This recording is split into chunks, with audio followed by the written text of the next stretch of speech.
The stagecoach rattled to a stop in front of Mitchell's General Store, sending up clouds of Montana dust that turned the afternoon sun into a hazy orange blur. Evelyn Mercer pressed her gloved hand against the window frame, steadying herself as the driver yanked the brake lever with more force than necessary.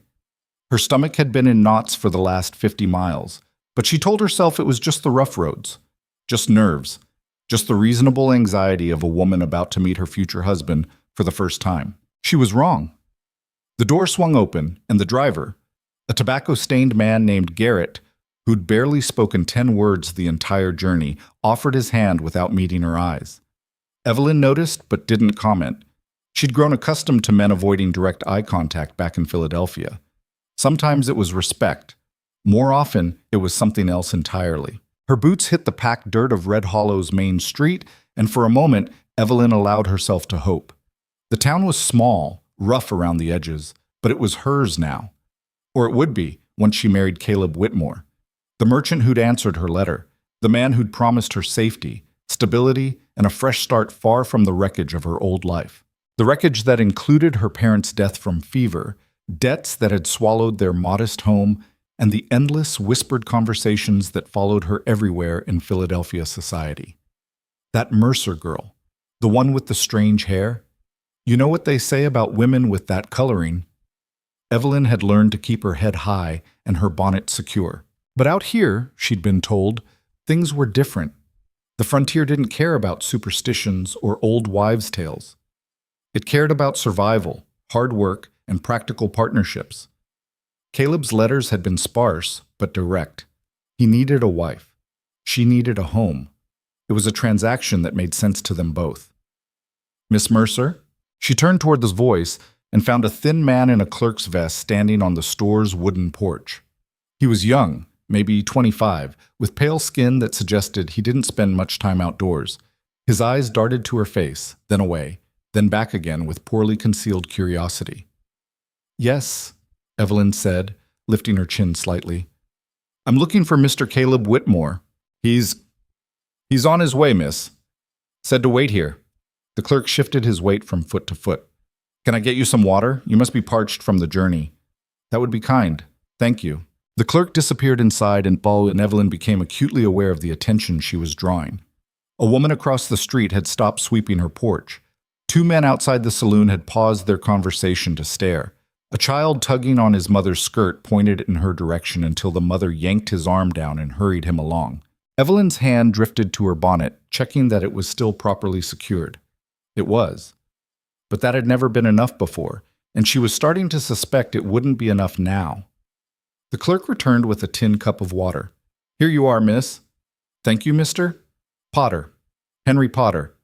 He glanced over his shoulder, then lowered his voice. "Miss Mercer, I don't mean to speak out of turn, but—" "Henry!" The sharp voice cut through whatever warning Henry Potter had been about to deliver. Evelyn turned to see a man striding down the street toward them. He was tall, well-dressed by frontier standards, with dark hair graying at the temples and the confident posture of someone accustomed to being obeyed. This had to be Caleb Whitmore. Evelyn set down the water cup and smoothed her traveling dress, suddenly conscious of how disheveled she must look after weeks of hard travel. She'd tried to maintain some dignity, but there was only so much a woman could do when crossing half a continent in a bouncing stagecoach. Caleb reached the porch steps and stopped. His eyes locked on her face. Then they drifted upward, just slightly, to where a few strands of hair had escaped her bonnet during the journey. Evelyn watched his expression change. It started with his mouth, a slight downward pull at the corners. Then his eyes narrowed, his jaw tightened, and finally his entire face seemed to harden into something between disgust and genuine fear. "No," Caleb said. Just that one word, flat and final. Evelyn's stomach dropped. "Mr. Whitmore, You didn't mention your hair in your letters." His voice was cold, accusatory, as if she'd committed deliberate fraud. I didn't think it mattered." Evelyn's hands were shaking now. She clasped them together to hide it. "Mr. Whitmore, I've traveled a very long way. You should have told me." Caleb took a step backward, actually creating physical distance between them. "I can't marry a woman with that curse on her head." The words hit Evelyn like a physical blow. She'd heard variations of this her entire life, but never so bluntly.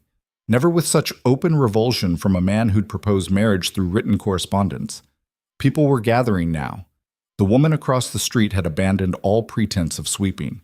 The men from the saloon had moved closer. Even the child who'd been dragged away earlier had wriggled free and returned to stare with wide, fascinated eyes. "Mr. Whitmore," Evelyn tried again, fighting to keep her voice steady. "I assure you there is no curse. It's simply hair, a color I was born with, nothing more." "Don't." Caleb held up one hand as if to ward her off. "I've heard the stories. Everyone has.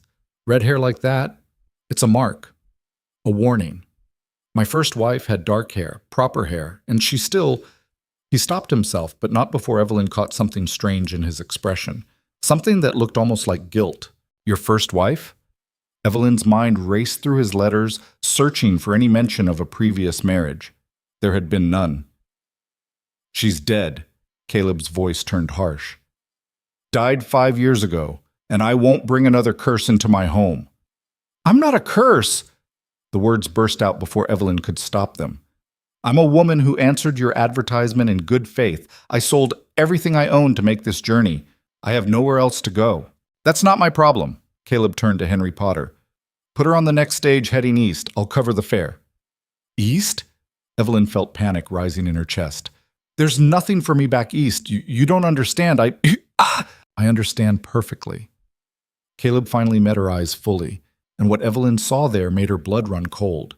It wasn't just superstition or fear, it was something deeper, something that suggested her hair color was merely a convenient excuse for a rejection that ran much deeper. "You misrepresented yourself, Miss Mercer. This arrangement is terminated." He turned and walked away. Just like that. 3 weeks of brutal travel. Every penny she owned spent on the journey. A future she'd built in her mind during the long, lonely nights in the way stations and rough camps. All of it destroyed in less than 5 minutes. Evelyn stood frozen on the porch of Mitchell's general store, aware of every eye on her. The whispers started immediately. "Did you see that hair? Poor thing, come all this way for nothing. Whitmore's right to turn her away. That kind of coloring. My grandmother always said red hair meant, 'Hush, she can hear you.'" Evelyn wanted to scream. She wanted to cry. She wanted to vanish into the dusty Montana ground and never face another pitying stare or whispered superstition again. Instead, she straightened her spine, lifted her chin, and turned to Henry Potter. "Is there a boarding house in this town?"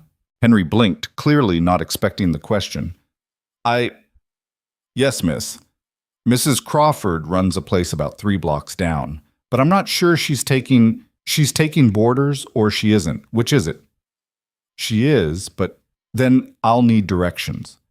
Evelyn's voice was steady now, even if her hands weren't. "And I'll need my trunk brought there. Can you arrange that?" "Miss Mercer, maybe you should just take Mr. Whitmore's offer.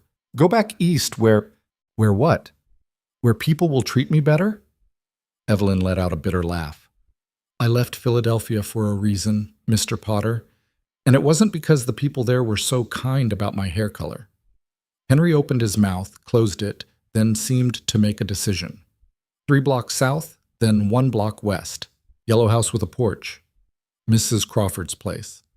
"I'll have someone bring your trunk." "Thank you." Evelyn descended the porch steps with as much dignity as she could muster. Every step felt like walking through water. The crowd parted for her, but not out of respect, out of the same instinct that made people step away from something dangerous or contaminated. She'd made it perhaps 20 feet when a voice from the crowd called out, "Better check for a black cat in that trunk, boys." Laughter followed. Not loud, rolling laughter, but the scattered, nervous chuckles of people who wanted to participate in the mockery, but weren't quite brave enough to lead it. Evelyn didn't turn around. She didn't acknowledge the comment. She just kept walking, her eyes fixed on the road ahead, counting her steps to keep from breaking down entirely. 1, 2, 3, 4. The afternoon sun beat down on her bonnet. Sweat trickled down her neck. Her traveling dress clung to her skin, heavy and uncomfortable. 11, 12, 13.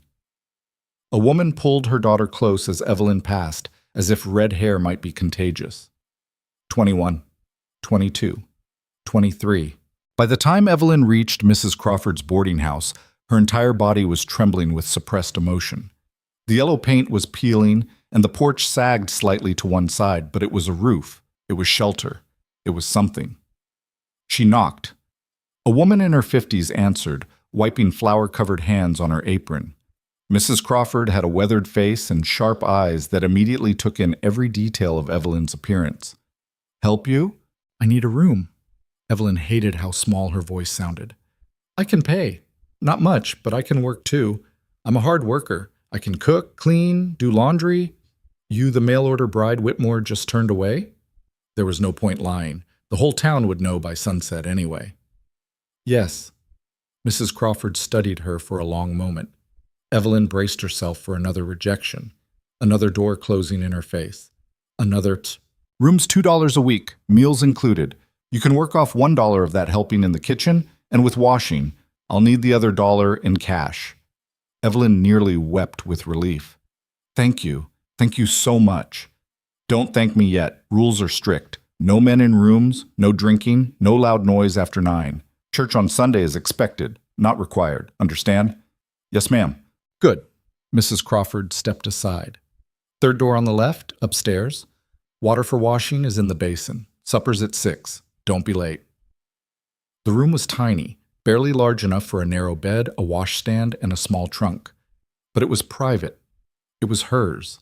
And when Evelyn finally closed the door and sank onto the bed, she allowed herself exactly 5 minutes to fall apart. She cried quietly, her face buried in her hands, letting out all the fear and humiliation and crushing disappointment she'd been holding back since Caleb Whitmore had looked at her hair and called her cursed. When the 5 minutes were up, she washed her face, unpinned her hair, and repinned it more securely, and went downstairs to start earning her keep. Mrs. Crawford's boarding house served meals family style at a long wooden table that could seat 12. That first evening, only 7 seats were occupied. Mrs. Crawford at the head, Evelyn, and 5 men of varying ages who worked in town or on nearby ranches. Evelyn helped serve the meal, beef stew with potatoes and carrots, fresh bread, and coffee strong enough to strip paint. The men ate without much conversation, occasionally grunting requests for more bread or coffee. It wasn't until halfway through the meal that one of them, a ranch hand named Cooper, finally addressed her directly. "You're the one Whitmore rejected." It wasn't a question. Evelyn set down the coffee pot carefully. "Yes." "Shame." Cooper didn't sound particularly sympathetic. "Long way to travel for nothing." "It wasn't for nothing." Evelyn surprised herself with the firmness in her voice. "I'm here now. I'll make the best of it." "Doing what?" Another man, this one introduced earlier as Barrett, gestured around the boarding house. "This ain't exactly a land of opportunity for single women." "I'll find something." "Good luck with that." Barrett returned his attention to his stew. "Most folks in town won't hire a woman with your particular situation." "My particular situation," Evelyn repeated slowly, "is that I'm alone, far from home, and willing to work harder than anyone else in this town to survive. If that's not enough, then this town has bigger problems than my hair color." The table went silent. Mrs. Crawford, who'd been quietly eating at the head of the table, made a sound that might have been a suppressed laugh. Barrett's face reddened. "I was just saying." "I know what you were saying." Evelyn met his eyes directly. "And I'm saying it doesn't matter. I'm not leaving. I'm not hiding. And I'm not going to apologize for something I was born with." She picked up the coffee pot and returned to the kitchen, her heart pounding. She'd probably just made an enemy in a town where she desperately needed allies. That was foolish. But the words had needed to be said. Behind her, she heard Mrs. Crawford's voice. "Anyone else want to comment on Miss Mercer's hair? No? Good. Pass the bread." That night, lying in her narrow bed, Evelyn stared at the ceiling and wondered what the hell she was going to do. She had perhaps $30 to her name. Enough for a few months' rent if she was careful, but not enough to start over somewhere else. And even if she could afford to leave, where would she go? Back to Philadelphia, where the debts were still waiting? To another frontier town where the same superstitions would follow her? To San Francisco, where she knew no one and had no prospects? No, she'd come this far. She'd survive this. She had to. Chum. The next morning, Evelyn woke before dawn and helped Mrs. Crawford prepare breakfast for the boarders. scrambled eggs, bacon, fried potatoes, and endless pots of coffee. The work was familiar, almost comforting. Her mother had taught her to cook back when the Mercer family still had money and hope. After the boarders left for their various jobs, Mrs. Crawford put Evelyn to work on the laundry. It was back-breaking labor, hauling water, heating it on the stove, scrubbing sheets and shirts against a washboard until her hands were raw, then hanging everything to dry in the yard. But it kept her busy. And busy meant less time to think about how spectacularly her life had fallen apart. She was hanging the last sheet when she heard the voice behind her. "Mrs. Crawford, taking in strays now?" Evelyn turned to find a woman standing at the fence line. She was perhaps 40, well-dressed, with dark hair pulled back severely, and an expression that suggested she'd already made up her mind about whatever she was looking at. "I'm a boarder," Evelyn said evenly, "not a stray." The woman's eyes traveled over Evelyn's hair, which she'd tied back with a simple ribbon. "You're the one who came for Caleb." "I was. Now I'm just trying to make a living." "By doing laundry?" The woman's tone suggested this was somehow beneath discussion. "You could do laundry anywhere. Why stay in a town that's already rejected you?" It was a fair question, even if it was rudely asked. Evelyn hung the last sheet before answering. "Because I'm tired of running, and because maybe this town needs someone who won't run." The woman blinked, clearly not expecting that answer. "I'm Eleanor Pritchard. My husband owns the bank." "Evelyn Mercer." "I know." Eleanor's eyes narrowed slightly. "You should be careful, Miss Mercer. Red Hollow is a small town. Reputations matter here." "I'll keep that in mind." "See that you do." Eleanor started to turn away, then paused. "And Miss Mercer, you might want to keep your hair covered. It's unsettling for some people." Evelyn felt anger flash through her, hot and sudden. "Mrs. Pritchard, with all due respect, if the sight of my hair is unsettling, that sounds like a problem for the people doing the looking, not for me." Eleanor's face went tight. "I was trying to offer friendly advice." "Were you? Because it sounded more like you were asking me to hide part of myself to make other people comfortable. You're being unreasonable." "No, Mrs. Pritchard, I'm being honest. There's a difference." Eleanor Pritchard walked away without another word, her back rigid with offense. Mrs. Crawford, who'd apparently been watching from the kitchen window, came out to the yard shaking her head. "That woman's been trying to run this town through gossip and social pressure for 15 years, she said. "You just made yourself a powerful enemy." "I didn't mean to." "Yes, you did." Mrs. Crawford's expression was unreadable. And maybe that's not the worst thing. Someone needs to stand up to Eleanor Pritchard and her circle. Might as well be the woman with nothing left to lose. Evelyn wasn't sure if that was encouragement or warning, possibly both. By the end of her first week in Red Hollow, Evelyn had established a routine. Wake before dawn, help prepare breakfast, clean rooms, do laundry, help prepare supper, clean up after supper, collapse into bed, exhausted. It wasn't the life she'd imagined, but it was honest work and it kept a roof over her head. She also learned the geography of the town. Red Hollow was built along a single main street with various businesses and homes branching off in a rough grid. Mitchell's General Store anchored one end. The Silver Dollar Saloon occupied the middle. And at the far end stood Kane's blacksmith shop, with its distinctive sound of hammer on anvil ringing out from dawn until dusk. Evelyn hadn't met Sawyer Kane yet, but she'd heard about him. Everyone talked about the blacksmith. He was apparently a man of few words, exceptional skill, and a past nobody discussed openly. He'd shown up in Red Hollow about 8 years ago with scars on his body and shadows in his eyes, bought the old forge, and built a reputation as someone you didn't cross but could absolutely depend on. The stories varied, but they all agreed on one point. Sawyer Kane was dangerous when provoked, and absolutely loyal to the few people he considered friends. Evelyn filed that information away without expecting it to matter.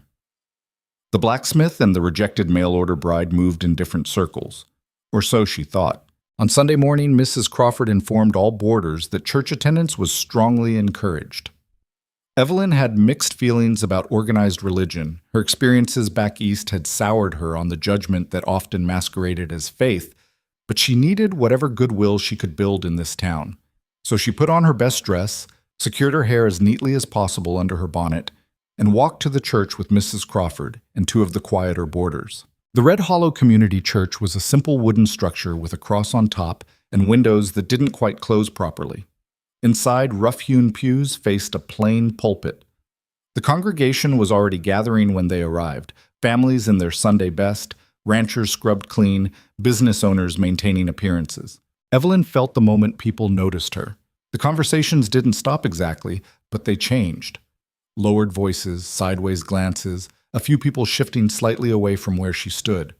Mrs. Crawford led them to a pew about halfway back. As they sat, Evelyn caught snippets of conversation from behind her. "Can't believe Crawford brought her.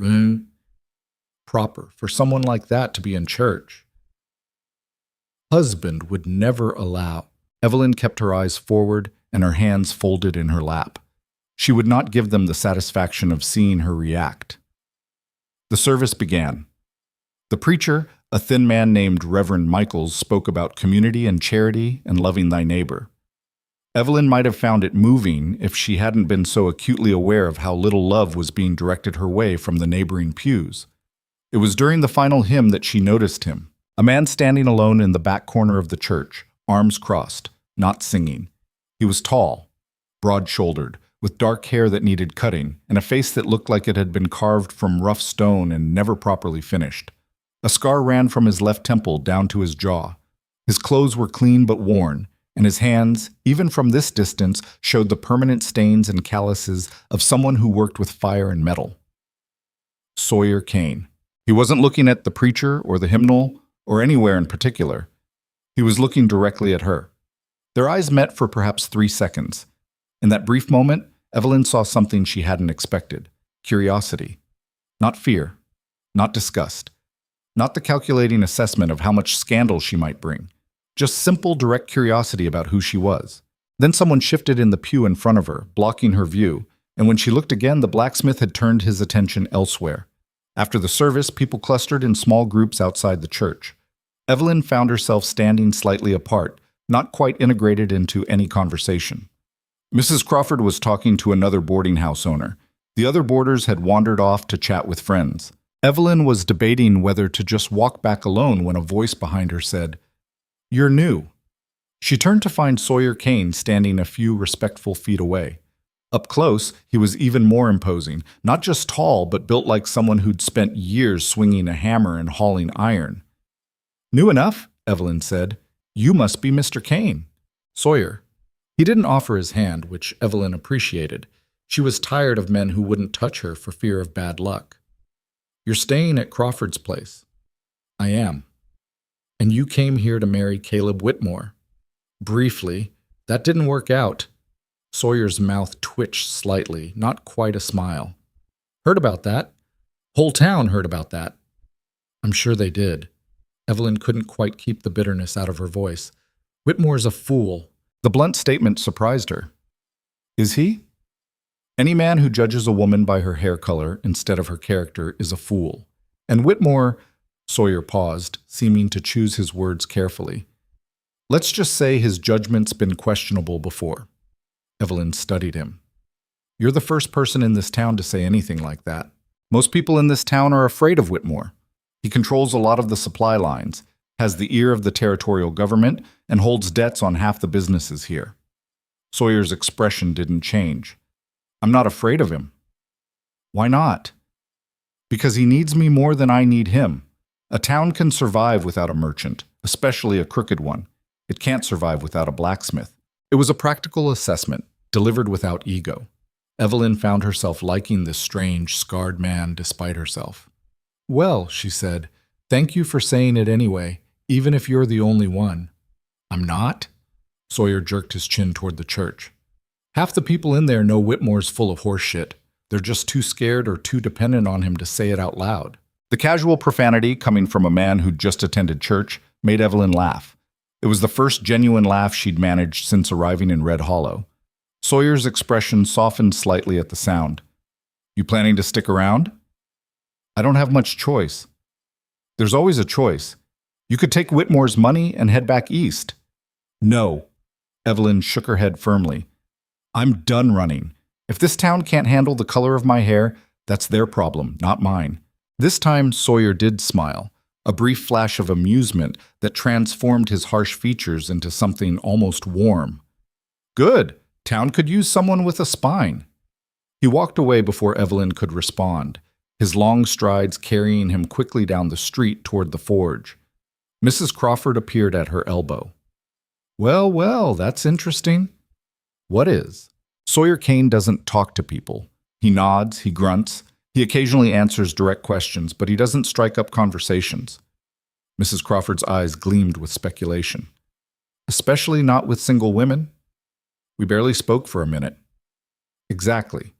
And that's about 59 seconds longer than he's spoken to any other woman in this town in the last 8 years. Evelyn felt heat rising in her cheeks. I'm sure it doesn't mean anything. Mrs. Crawford didn't sound convinced. Come on, Sunday dinner won't cook itself. The encounter with Sawyer Kane should have been a small, forgettable moment. But in a town the size of Red Hollow, nothing stayed small for long. By Monday afternoon, Eleanor Pritchard had made sure everyone knew that red-haired woman had been seen talking to Sawyer Kane outside the church. By Tuesday, the story had evolved into Evelyn throwing herself at the blacksmith. By Wednesday, concerned citizens were whispering about how she was clearly trying to trap another man into marriage. Evelyn heard the whispers while shopping at Mitchell's general store. She needed thread and a few other basic supplies, and Henry Potter had been kind enough to allow her credit until her first week's wages came through from Mrs. Crawford. She was examining spools of thread when 2 women entered the store. They didn't notice her at first, or pretended not to, and launched immediately into conversation. I'm telling you, Eleanor saw it with her own eyes. The woman was practically draped all over him. Sawyer Kane. I can't imagine he'd tolerate that. Well, he was talking to her, wasn't he? And you know what they say about men. Show them a pretty face and they forget all sense. Is she pretty? I haven't gotten a good look. Hard to see past all that hair. Pretty enough, I suppose, if you like that sort of thing. All pale skin and big eyes and that mouth. Well, you can see why Whitmore was tempted before he came to his senses. Evelyn's hands tightened on the spool of thread. She should walk away. She should ignore them. She should... Did Caleb come to his senses? She asked, stepping around the corner to face them. Or did he reject me because he's a superstitious coward hiding behind folklore to avoid confronting whatever actually made his first wife leave him? Both women gasped. One actually clutched her chest like she'd been struck. How dare you, the first woman sputtered. Caleb's wife died. Did she? Evelyn was flying on pure rage now, past caution or self-preservation.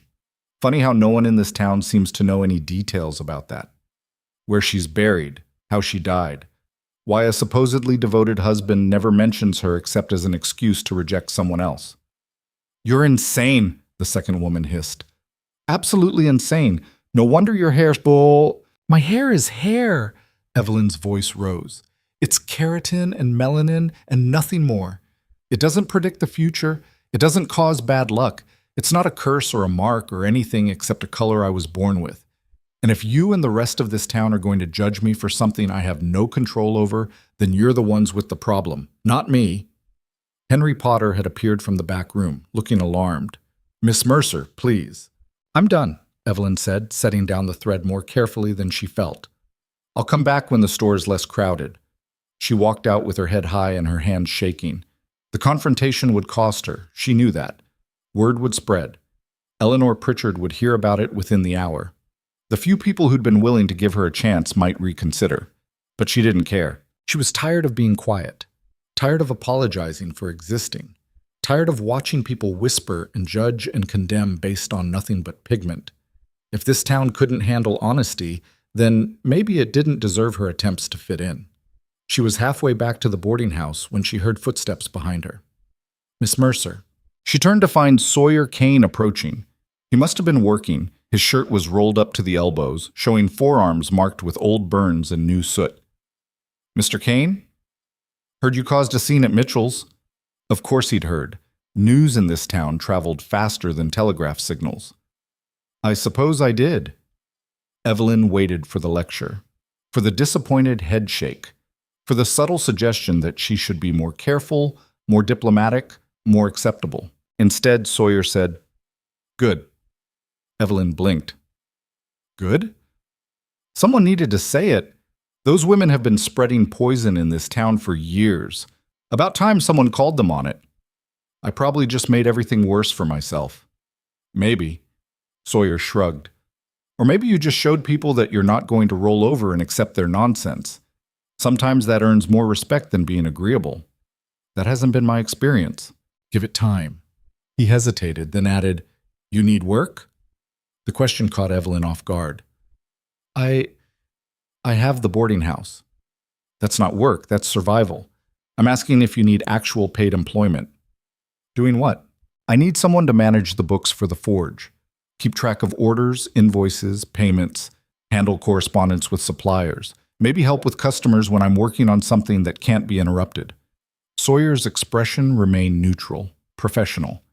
You can read and write? Of course I can read and write. Evelyn's indignation was automatic.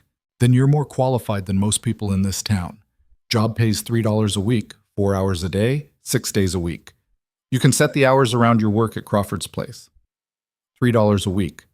Combined with her reduced rent at the boarding house, that would give her actual financial stability, maybe even enough to start saving. Why? Evelyn asked. Why would you offer me this? Sawyer met her eyes directly. Because you need it. Because I actually do need the help. My books are a disaster, and I've been putting off paperwork for months. And because I don't give a damn what color your hair is, Miss Mercer, I care whether you can do the job. It was the most straightforward, honest offer of employment Evelyn had received in her entire life. When do I start?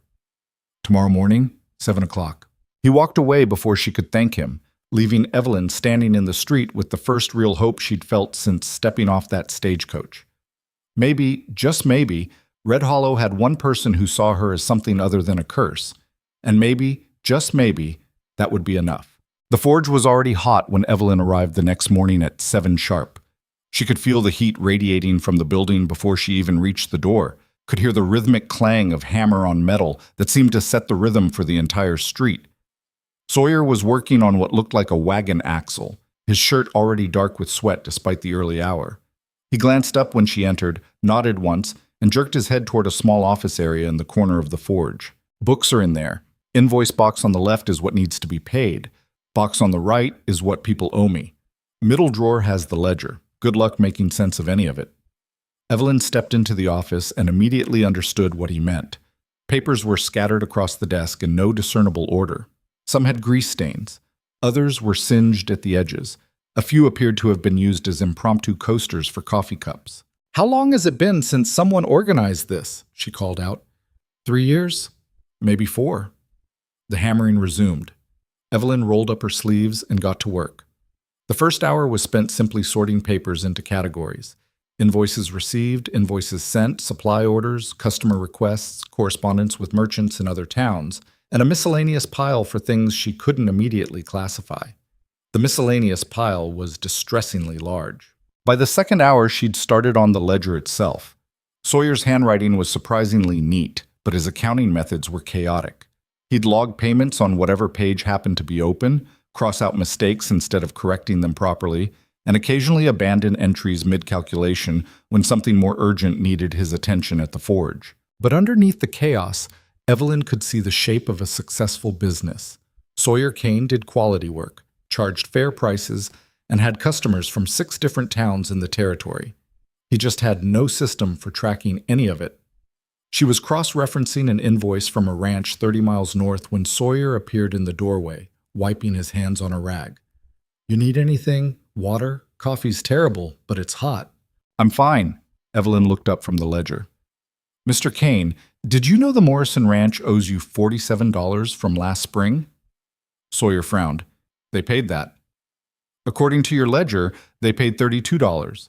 The invoice was for $47. That's a $15 discrepancy. Huh. He moved closer to look at the papers she'd laid out. I'll be damned. Must have miscounted. Or they shorted you and hoped you wouldn't notice.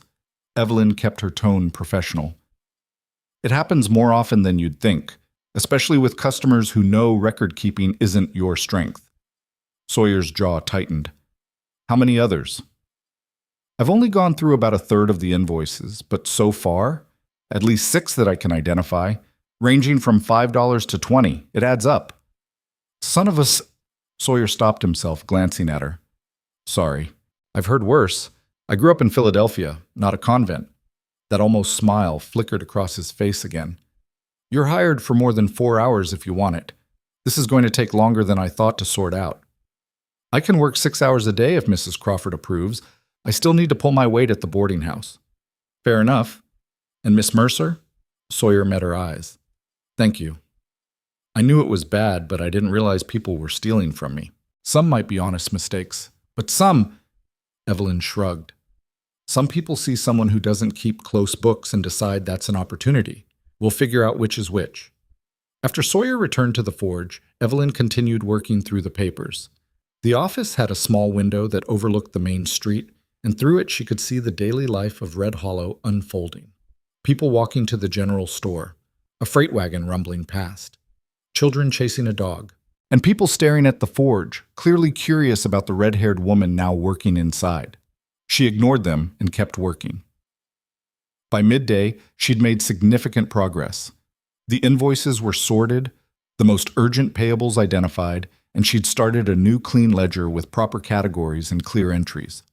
She was updating the customer accounts when the bell above the forge door rang. Sawyer, you here? The voice was male, authoritative, and vaguely familiar. Evelyn glanced through the office window and saw Caleb Whitmore standing in the forge entrance, looking around with the air of someone who owned whatever space he occupied. Sawyer appeared from the back, still carrying his hammer. Whitmore, what do you want? I need 2 replacement wheels for a freight wagon, standard size, iron-rimmed, ready by Friday. Can't do Friday. I'm backed up. Next Tuesday at the earliest. Caleb's expression soured. I'm willing to pay extra. I don't care what you're willing to pay. I said Tuesday. This is important, Kane. I have a shipment that needs to... Then you should have planned better. Sawyer's tone was flat, uninterested. Tuesday or find another blacksmith. Caleb's eyes narrowed. Then they shifted slightly, landing on the office where Evelyn sat frozen at the desk. His face went through several rapid changes: surprise, recognition, disgust, and finally anger. You hired her. I hired someone to manage my books. What business is it of yours? That woman is doing the job I'm paying her to do. Sawyer's voice took on an edge Evelyn hadn't heard before. You want the wheels or not? I want to know why you'd bring someone like that into your business. She's... Caleb. The single word cut through whatever accusation was coming. You rejected her. That means you get no say in what she does, where she works, or who employs her. Now, do you want the wheels by Tuesday, or should I pencil in someone else? The 2 men stared at each other. Evelyn held her breath, waiting for the confrontation to escalate. Finally, Caleb jerked his head in a nod. Tuesday. But I'm not paying extra for the delay. I wasn't going to charge you extra. Tuesday's the regular price. Caleb turned to leave, then paused at the door. You're making a mistake, Kane. That woman brings trouble. The only trouble I see is the man standing in my doorway wasting my time. You want to keep talking, or you want to leave? Caleb left without another word. Evelyn released the breath she'd been holding. A moment later, Sawyer appeared in the office doorway. You all right? I'm fine. It wasn't entirely true. Her hands were shaking slightly. Thank you for defending me. Wasn't defending you, was telling him the truth. You work here now. He doesn't get an opinion about it. Sawyer paused. But he's going to make this difficult. For both of us. I know. I can leave if it's going to cause problems for your business. No. The word was firm, final. I don't let men like Caleb Whitmore dictate how I run my forge. Besides, you've already found money people owe me. You're the best business decision I've made in years. After Sawyer returned to work, Evelyn sat at the desk, trying to calm her racing heart. The confrontation had been brief but intense, and it confirmed what she'd already suspected. Caleb Whitmore had influence in this town, and he wasn't going to tolerate her presence quietly. She'd made an enemy, but she'd also made an ally. The question was which would matter more in the long run. The rest of the week passed in a rhythm that became almost comfortable. Evelyn spent her mornings at the forge, wrestling Sawyer's chaotic records into order. She spent her afternoons at the boarding house, helping Mrs. Crawford with cooking, cleaning, and the endless laundry. Her evenings were her own, usually spent reading by candlelight in her small room or occasionally joining the other boarders for quiet conversation. The work at the forge was revealing in ways she hadn't expected. Sawyer Kane, she discovered, was a man of peculiar contradictions.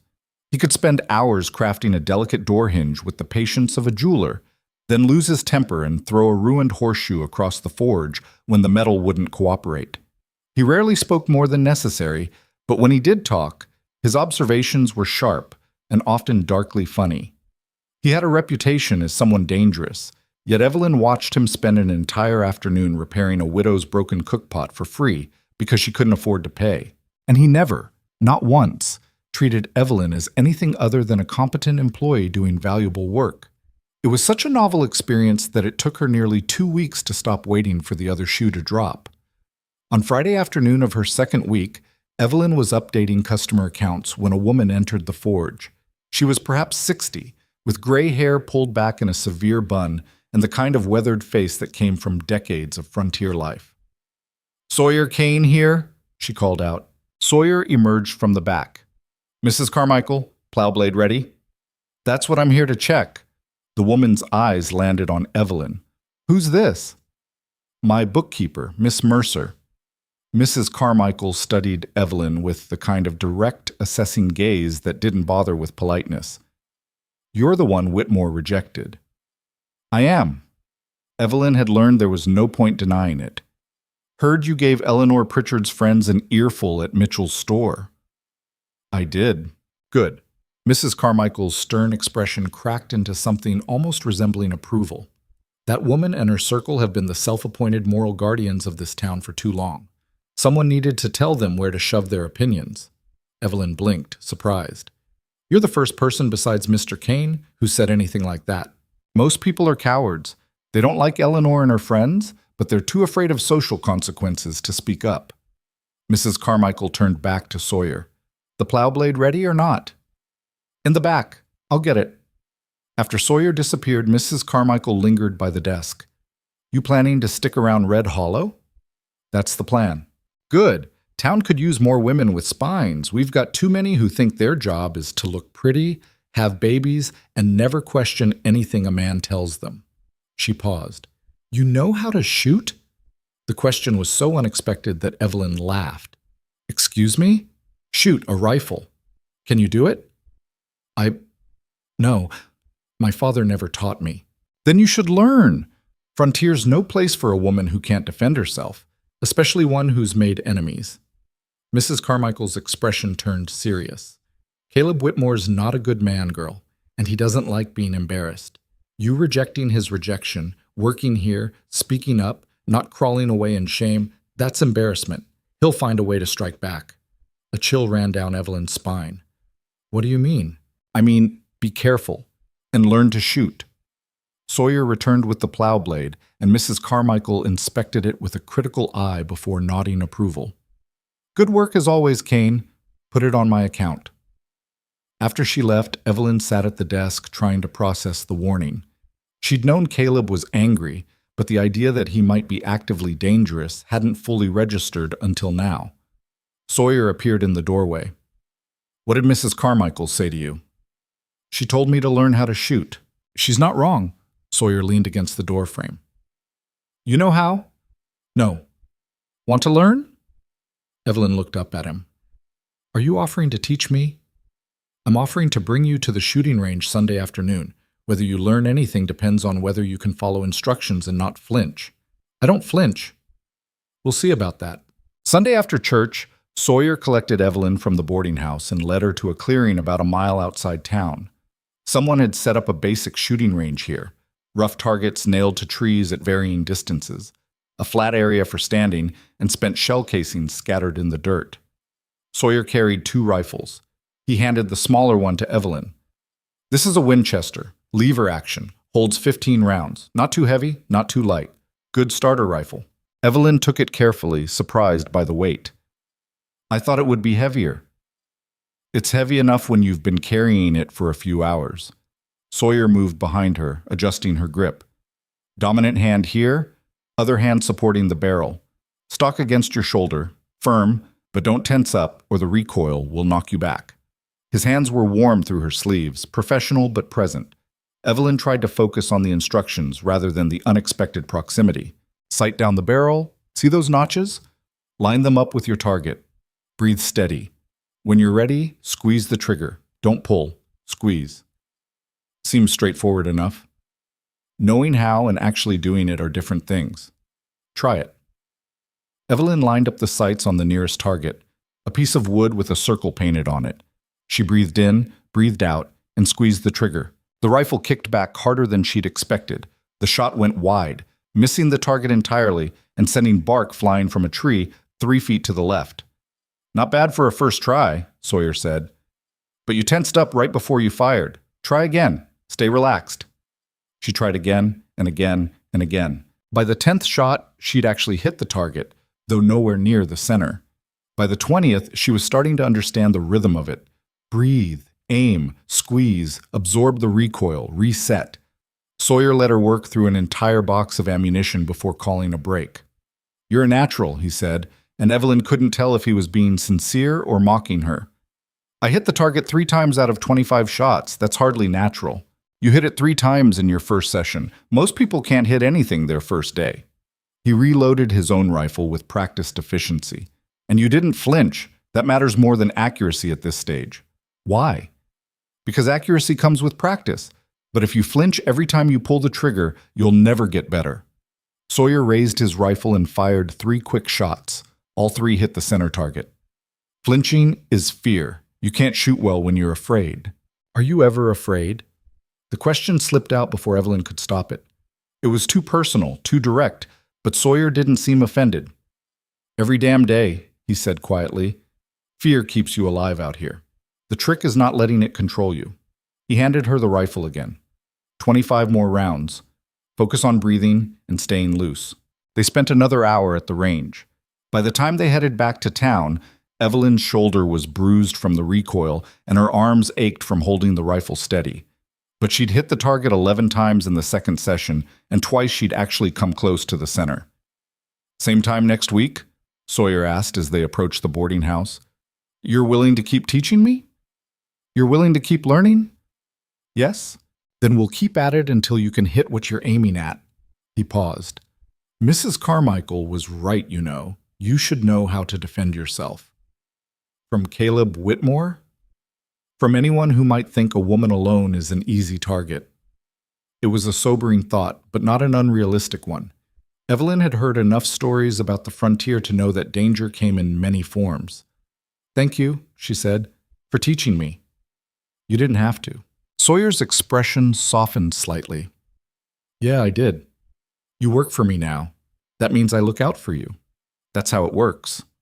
He walked away before she could respond, leaving Evelyn standing in front of the boarding house with a bruised shoulder and a strange warmth in her chest that had nothing to do with the Montana sun. Inside, Mrs. Crawford was waiting with a knowing look. "Shooting lessons?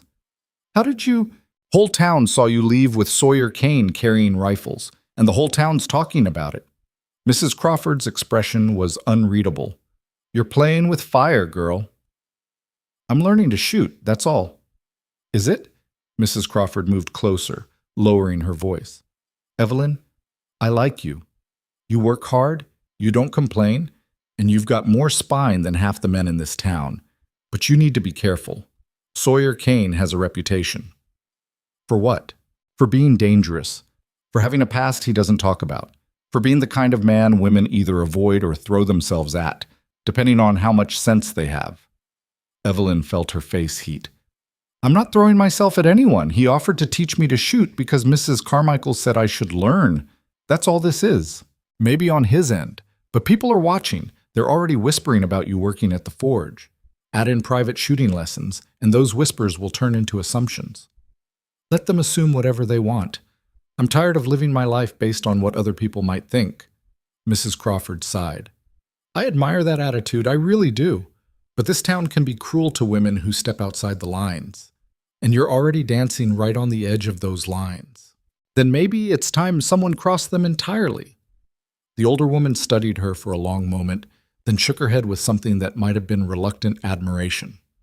"You really don't know how to make things easy for yourself, do you?" "If I want it easy, I would have stayed in Philadelphia and married whoever my creditors arranged for me. Fair point. Mrs. Crawford turned toward the kitchen. Well, come help me with supper. And maybe keep the shooting lessons to yourself for a bit. No need to give Eleanor Pritchard more ammunition than she already has. But of course, in a town the size of Red Hollow, secrets lasted about as long as morning frost in July. By Monday morning, everyone knew that Evelyn Mercer and Sawyer Kane had spent Sunday afternoon alone together at the shooting range. By Monday afternoon, the story had evolved to include details about how long they'd been gone, how close they'd been standing, and whether proper chaperonage had been maintained. Eleanor Pritchard made sure the story reached the church ladies' sewing circle by Tuesday. By Wednesday, the general consensus among Red Hollow's self-appointed moral authorities was that Evelyn was clearly a woman of loose character who was trying to trap Sawyer Kane the same way she'd tried to trap Caleb Whitmore. Evelyn heard about it from Henry Potter when she stopped by Mitchell's general store to pick up supplies for Mrs. Crawford. Miss Mercer, he said quietly as he wrapped her purchases, I probably shouldn't tell you this, but people are talking about you and Mr. Kane. Let them talk. It's not good talk. Henry glanced around to make sure they were alone. Mrs. Pritchard is saying she's using words that aren't kind, and she's convincing other people that you're trying to manipulate Mr. Kane into marriage. By learning to shoot? Evelyn couldn't help the bitter laugh. That's apparently all it takes to manipulate a man. Ask him to teach you a useful skill. I'm just saying you should be careful. Mrs. Pritchard has a lot of influence, and if she decides you're a threat to the town's moral standards, then what? She'll run me out? Have me arrested for the crime of existing while having red hair? Evelyn took her packages. Thank you for the warning, Henry, but I'm done being careful just to make other people comfortable. She walked out before he could respond. The confrontation she'd been half expecting came that evening. Evelyn was helping Mrs. Crawford prepare supper when someone knocked on the boarding house door. Mrs. Crawford answered it and a moment later called out, Evelyn, you have visitors. 3 women stood on the porch. Eleanor Pritchard, a woman Evelyn recognized as the banker's wife, and another she didn't know. All 3 wore expressions of grim determination. Miss Mercer, Eleanor began, we need to speak with you about your conduct. My conduct? Your inappropriate relationship with Mr. Kane, it's causing concern among the decent women of this community. Evelyn felt anger rising, but forced herself to stay calm. What relationship? I work for Mr. Kane. He's teaching me to shoot. That's all. Unchaperoned time alone with a man is hardly proper, the banker's wife said, especially given your circumstances. My circumstances being that I'm unmarried and supporting myself through honest work? Your circumstances being that you came here specifically to find a husband, were rejected, and are now apparently pursuing another man with even less discretion than before. Eleanor's voice was sharp. We're trying to help you understand how this looks. It looks like I'm learning a useful skill from someone willing to teach me. Evelyn crossed her arms. Is there an actual accusation here, or did you just come to lecture me about propriety? We're suggesting that you end this arrangement with Mr. Kane before it damages both your reputations beyond repair. Interesting. Has anyone approached Mr. Kane with these concerns? Or is it only my reputation that needs protecting? The 3 women exchanged glances. Eleanor recovered first. Mr. Kane is, he's a man. Different standards apply. Ah.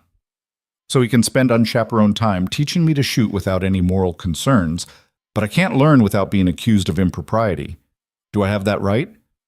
You're twisting our words. No, I'm just repeating them back to you. Evelyn stepped forward. Here's what I understand. You don't like me. You never have. My hair makes you uncomfortable. My presence in this town bothers you. And now that I've found employment and people willing to treat me like a human being, you're looking for any excuse to push me back into whatever box you think I belong in. But I'm not interested in your box, Mrs. Pritchard, and I'm not going to apologize for working, for learning to defend myself, or for having the audacity to stay in a town that tried to reject me. How dare you?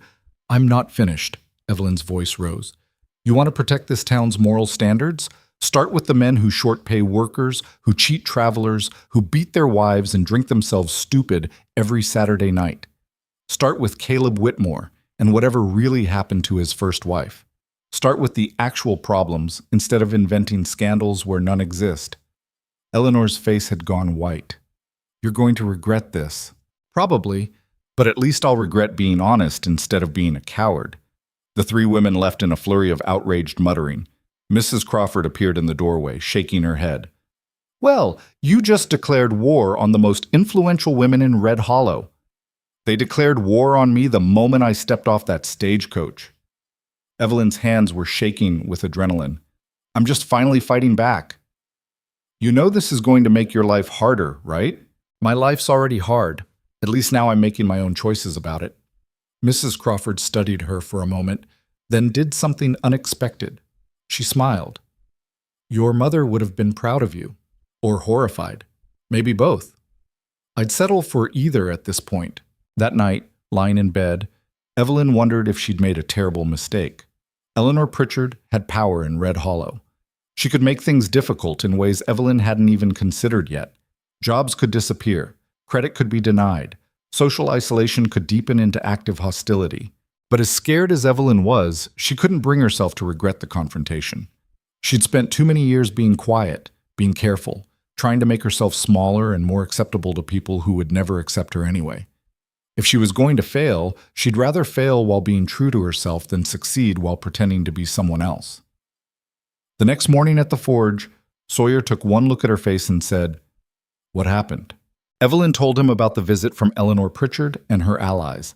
Sawyer's expression darkened. They came to your home? Mrs. Crawford's home, technically, but yes. And they had the nerve to tell you how to live your life? Apparently my moral standards are everyone's business. Sawyer set down the horseshoe he'd been working on. This is my fault. I shouldn't have... Don't! Evelyn cut him off.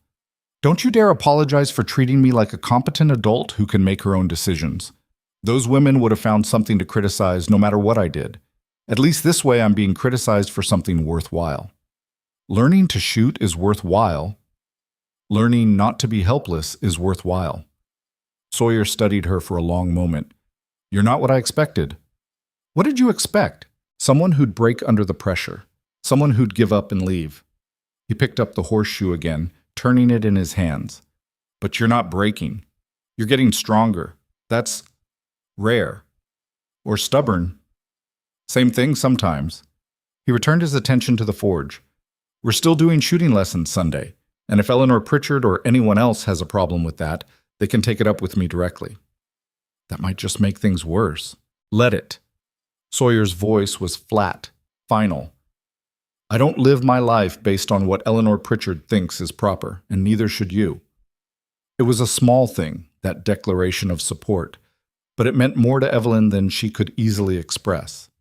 She returned to the office and buried herself in work, trying not to think about how much harder her life in Red Hollow was about to become. Eleanor Pritchard moved faster than Evelyn had anticipated. By Friday, 2 of the boarding house's regular customers had quietly informed Mrs. Crawford they'd be finding other accommodations. No explanations given, but the message was clear enough. Mrs. Crawford broke the news over breakfast while the remaining boarders were still upstairs. It's not your fault, she said, though her expression was tight. But I need you to understand what's happening. Eleanor's putting pressure on anyone who does business with me. She's suggesting that housing you is morally questionable. Evelyn set down her coffee cup carefully. I'll leave. I won't let you lose your livelihood because of me. You'll do no such thing. Mrs. Crawford's voice was sharp. I've dealt with Eleanor Pritchard's nonsense for 15 years. I'm not about to let her dictate who I rent rooms to. But if you're losing money, I've lost boarders before. I'll get new ones. What I won't do is throw a young woman out on the street because some self-righteous biddy thinks she runs this town. Mrs. Crawford poured more coffee.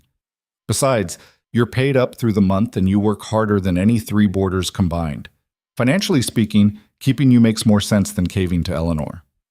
That's a cold calculation. I'm a businesswoman. Cold calculations keep the doors open. But Mrs. Crawford's expression softened slightly. That said, I also happen to think you're getting a raw deal. And I don't like bullies, even ones who dress it up as moral concern. Evelyn felt her throat tighten with unexpected emotion. Thank you. Don't thank me yet. This is going to get worse before it gets better. Eleanor doesn't like losing, and she's going to escalate. The escalation came on Sunday. Evelyn attended church as usual, sitting in the same pew she'd occupied for the past month. But this time, the people around her didn't just avoid eye contact, they physically moved away. The family that usually sat directly behind her chose seats 3 rows back. The couple to her left shifted to the far end of the pew, leaving a conspicuous gap. Even Mrs. Crawford, sitting beside her, noticed the shift. "Subtle as a hammer," she muttered. Reverend Michael's sermon that morning was about the dangers of temptation and the importance of moral vigilance in protecting the community from corruption. He never mentioned Evelyn by name, but his eyes drifted to her section of pews more than once. Evelyn sat through it with her spine straight and her expression neutral, refusing to give anyone the satisfaction of seeing her react. After the service, the usual clusters of conversation formed outside the church, but this time they pointedly excluded both Evelyn and Mrs. Crawford. People who'd previously offered polite nods now looked straight through them. Evelyn was heading back toward the boarding house when she heard rapid footsteps behind her. "Miss Mercer, wait!" She turned to find a young woman hurrying to catch up. She was perhaps 20, with dark hair and an anxious expression. "I'm Sarah Mitchell, Henry's sister." "Hello, Sarah." Sarah glanced around nervously as if afraid of being seen talking to Evelyn. I wanted to say, I think what they're doing is wrong. Eleanor and the others, you haven't done anything to deserve this treatment." It was such a simple statement, but it hit Evelyn harder than she'd expected. "Thank you. That means more than you know. I wish I could do more, but my family, we depend on business from the church community. If we're seen supporting you—" Sarah's face flushed with shame. "I'm sorry, I'm a coward." "No, you're practical. There's a difference." Evelyn managed a small smile. "And speaking to me at all took courage. I appreciate it." Sarah nodded quickly and hurried away before anyone could notice the conversation. Mrs. Crawford, who'd witnessed the exchange, shook her head. "That's how it always goes. Plenty of people disagree with Eleanor's crowd, but most are too afraid to say so publicly. Can't really blame them." "Can't I?" Mrs. Crawford's voice was tart. "Fear only works if everyone gives in to it. If enough people stood up, Eleanor would have no power at all.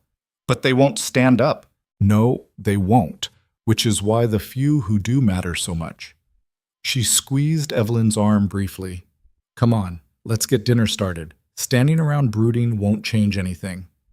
That afternoon, Sawyer collected Evelyn for their shooting lesson as planned. She half expected him to suggest canceling. The town's disapproval was thick enough to choke on. But he showed up at the boarding house at exactly 2 o'clock with both rifles. "Ready?" he asked. "Are you sure you want to do this? After everything that's happened this week? Are you saying you don't want to learn?" "No, but then let's go. I don't make decisions based on what Eleanor Pritchard approves of."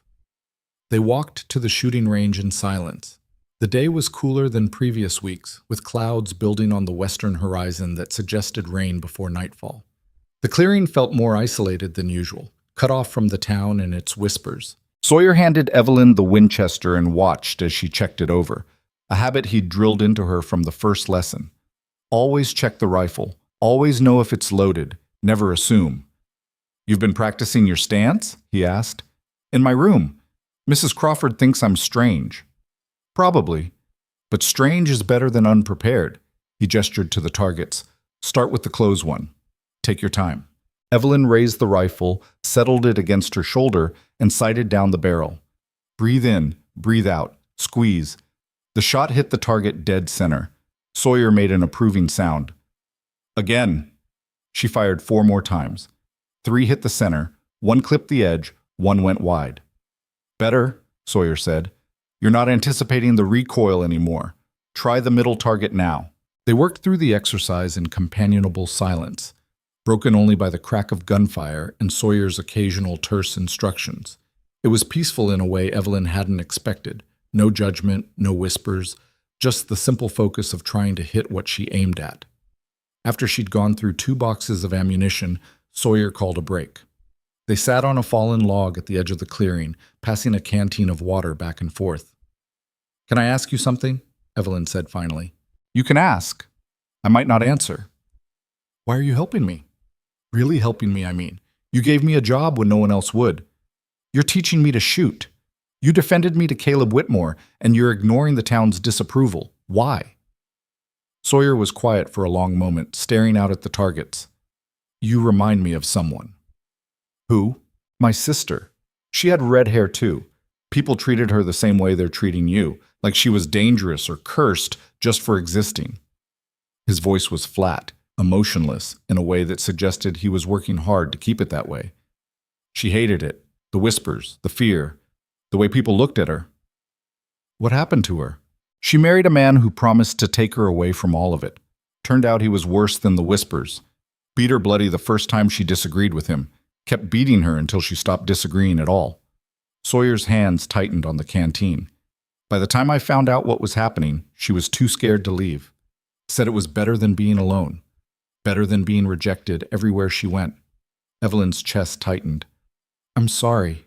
She died 3 years ago. Fell down the stairs, her husband said. But I saw the bruises. Saw how carefully he'd positioned the story. Sawyer finally looked at Evelyn.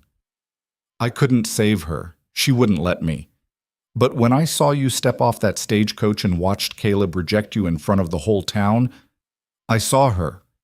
Saw what might have been different if someone had stood up for her before she got desperate enough to accept any man who'd have her.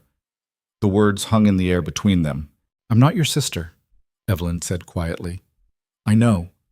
But you're a woman in a bad situation because of something you can't control. And I can help. So I am. It's going to cost you. This town is already talking. Let them talk. They've been talking about me for 8 years. Hasn't killed me yet. Evelyn studied his scarred face, the hard lines around his eyes, the way he held himself like someone always ready for a fight. What do they say about you? That I killed a man back east. That I'm running from the law. That I'm dangerous. He shrugged. Some of it's probably true, some isn't. I don't bother correcting them either way. Did you kill a man? Sawyer met her eyes directly. Yes. Evelyn should have been scared, should have pulled away, made excuses, ended the shooting lessons immediately. Instead, she heard herself ask, did he deserve it? He was beating a woman half to death in an alley. So yeah, I'd say he deserved it. And that's why you left? That's why I ran before the law could decide whether defending someone counted as murder.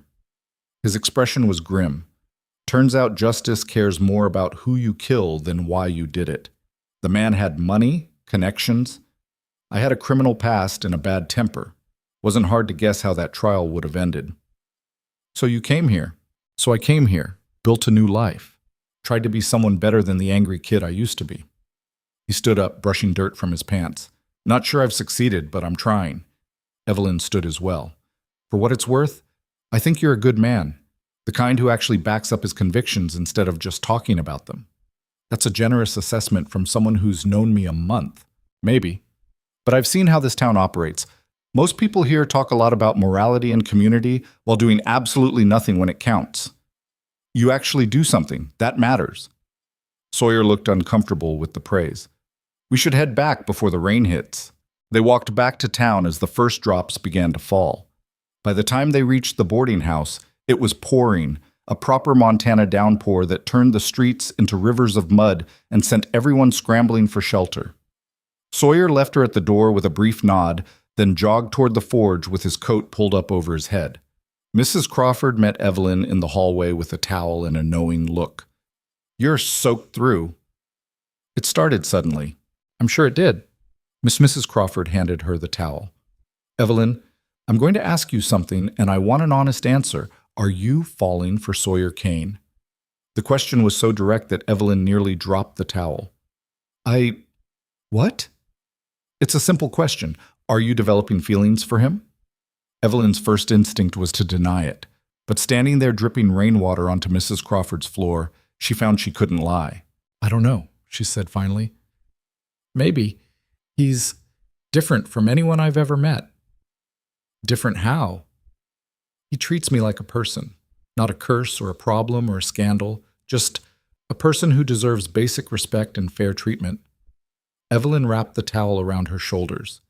Is that enough to fall for someone? Just being treated decently? It shouldn't be, but sometimes it is. Mrs. Crawford's expression was thoughtful. Just be careful, Evelyn. Sawyer Kane is a good man in a lot of ways, but he's also complicated, damaged, and getting involved with him will make your situation in this town even harder. I know. Do you? Because right now you're just the woman Caleb rejected and Eleanor disapproves of. Start courting Sawyer Kane, and you become the Scarlet Woman who seduced the dangerous blacksmith. The stories will get uglier. The ostracism will get worse.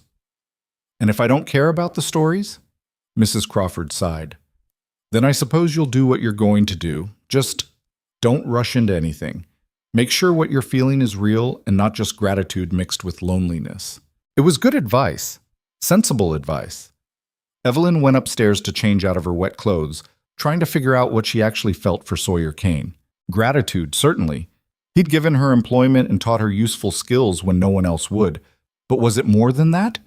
When he'd told her about his sister, she'd felt her heart break for both of them. When he'd admitted to killing a man, she hadn't been afraid. She'd been sad that he'd been forced into that position. When she saw him at the forge, concentrating on his work with absolute focus, something in her chest tightened in a way that felt dangerous and exciting and terrifying all at once. Maybe Mrs. Crawford was right. Maybe it was just loneliness and gratitude creating the illusion of something deeper. Or maybe it was real, and she was in more trouble than she'd realized. The next week brought a new level of hostility that Evelyn hadn't been prepared for. Someone left a dead crow on the boarding house doorstep with a note reading, "Bad luck brings bad luck." Mrs. Crawford threw both in the trash without comment, but her mouth was tight with anger. At Mitchell's General Store, Henry Potter quietly told Evelyn that he'd been instructed by the store owner, his own father, to refuse her credit going forward, cash only. Henry looked miserable delivering the message, but he delivered it nonetheless. "I'm sorry, Miss Mercer. It's not personal." "Of course it is," Evelyn said, but without heat. Henry was caught between family loyalty and basic decency. She couldn't entirely blame him for choosing family. She paid cash for her purchases and left. At the forge, business had begun to slow. Several regular customers had quietly taken their work elsewhere. Sawyer noticed but didn't comment directly, just worked longer hours on the orders that remained and spent his evenings catching up on projects he'd been putting off. Evelyn organized his books, sent carefully worded letters to customers who owed money, and tried to keep the business running smoothly despite the town's increasing hostility. It was during one of these quiet afternoons that a man Evelyn had never seen before walked into the forge. He was well-dressed, probably in his 40s, with the kind of polished appearance that suggested he wasn't from Red Hollow. "I'm looking for Sawyer Kane," he said. Sawyer emerged from the back, wiping his hands.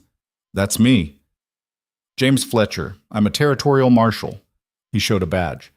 "I need to ask you some questions about an incident in St. Louis about 8 years ago." The temperature in the forge seemed to drop 10 degrees. Evelyn watched Sawyer's face go carefully blank, all expression draining away. "What kind of incident?" "The death of a man named Thomas Garrett. You were seen leaving the scene. There was a warrant issued, but you disappeared by the time anyone came looking." "I left town. That's not a crime.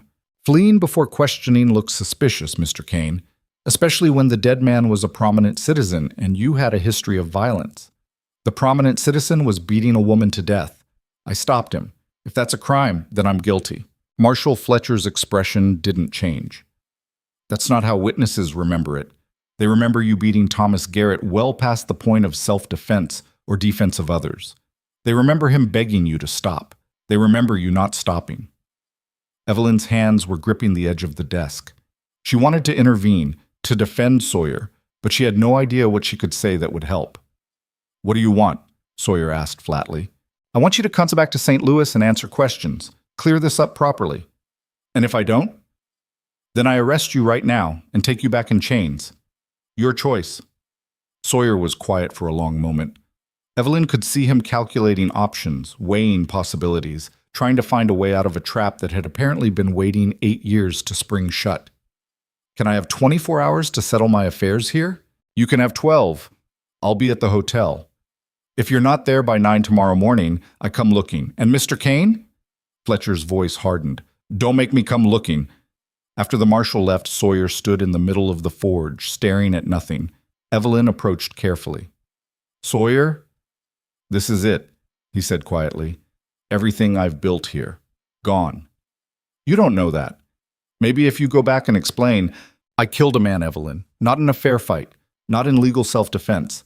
I beat him to death with my bare hands because I was angry, and he was there and I'd spent my whole life watching men hurt women with no consequences.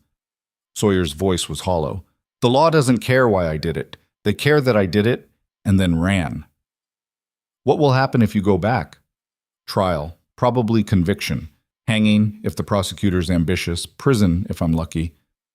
Then don't go. If I run again, I'll be running forever, and they'll trace me back here. To you, to Mrs. Crawford, to everyone who helped me.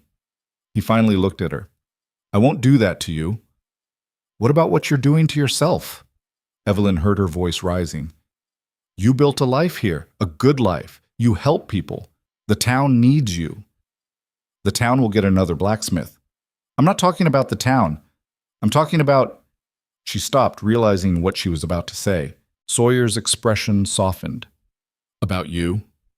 Yes. About me. Is that selfish? Probably, but I don't care. You're the only person in this entire territory who's treated me like I matter, who's given me a chance when everyone else wrote me off. And now you're just going to leave? Going to let them destroy you for something you did 8 years ago defending someone who needed defending? What choice do I have? Fight, stay, make them prove their case instead of just giving up. Evelyn? No. She moved closer, forcing him to look at her. You told me not to run from this town when it got hard.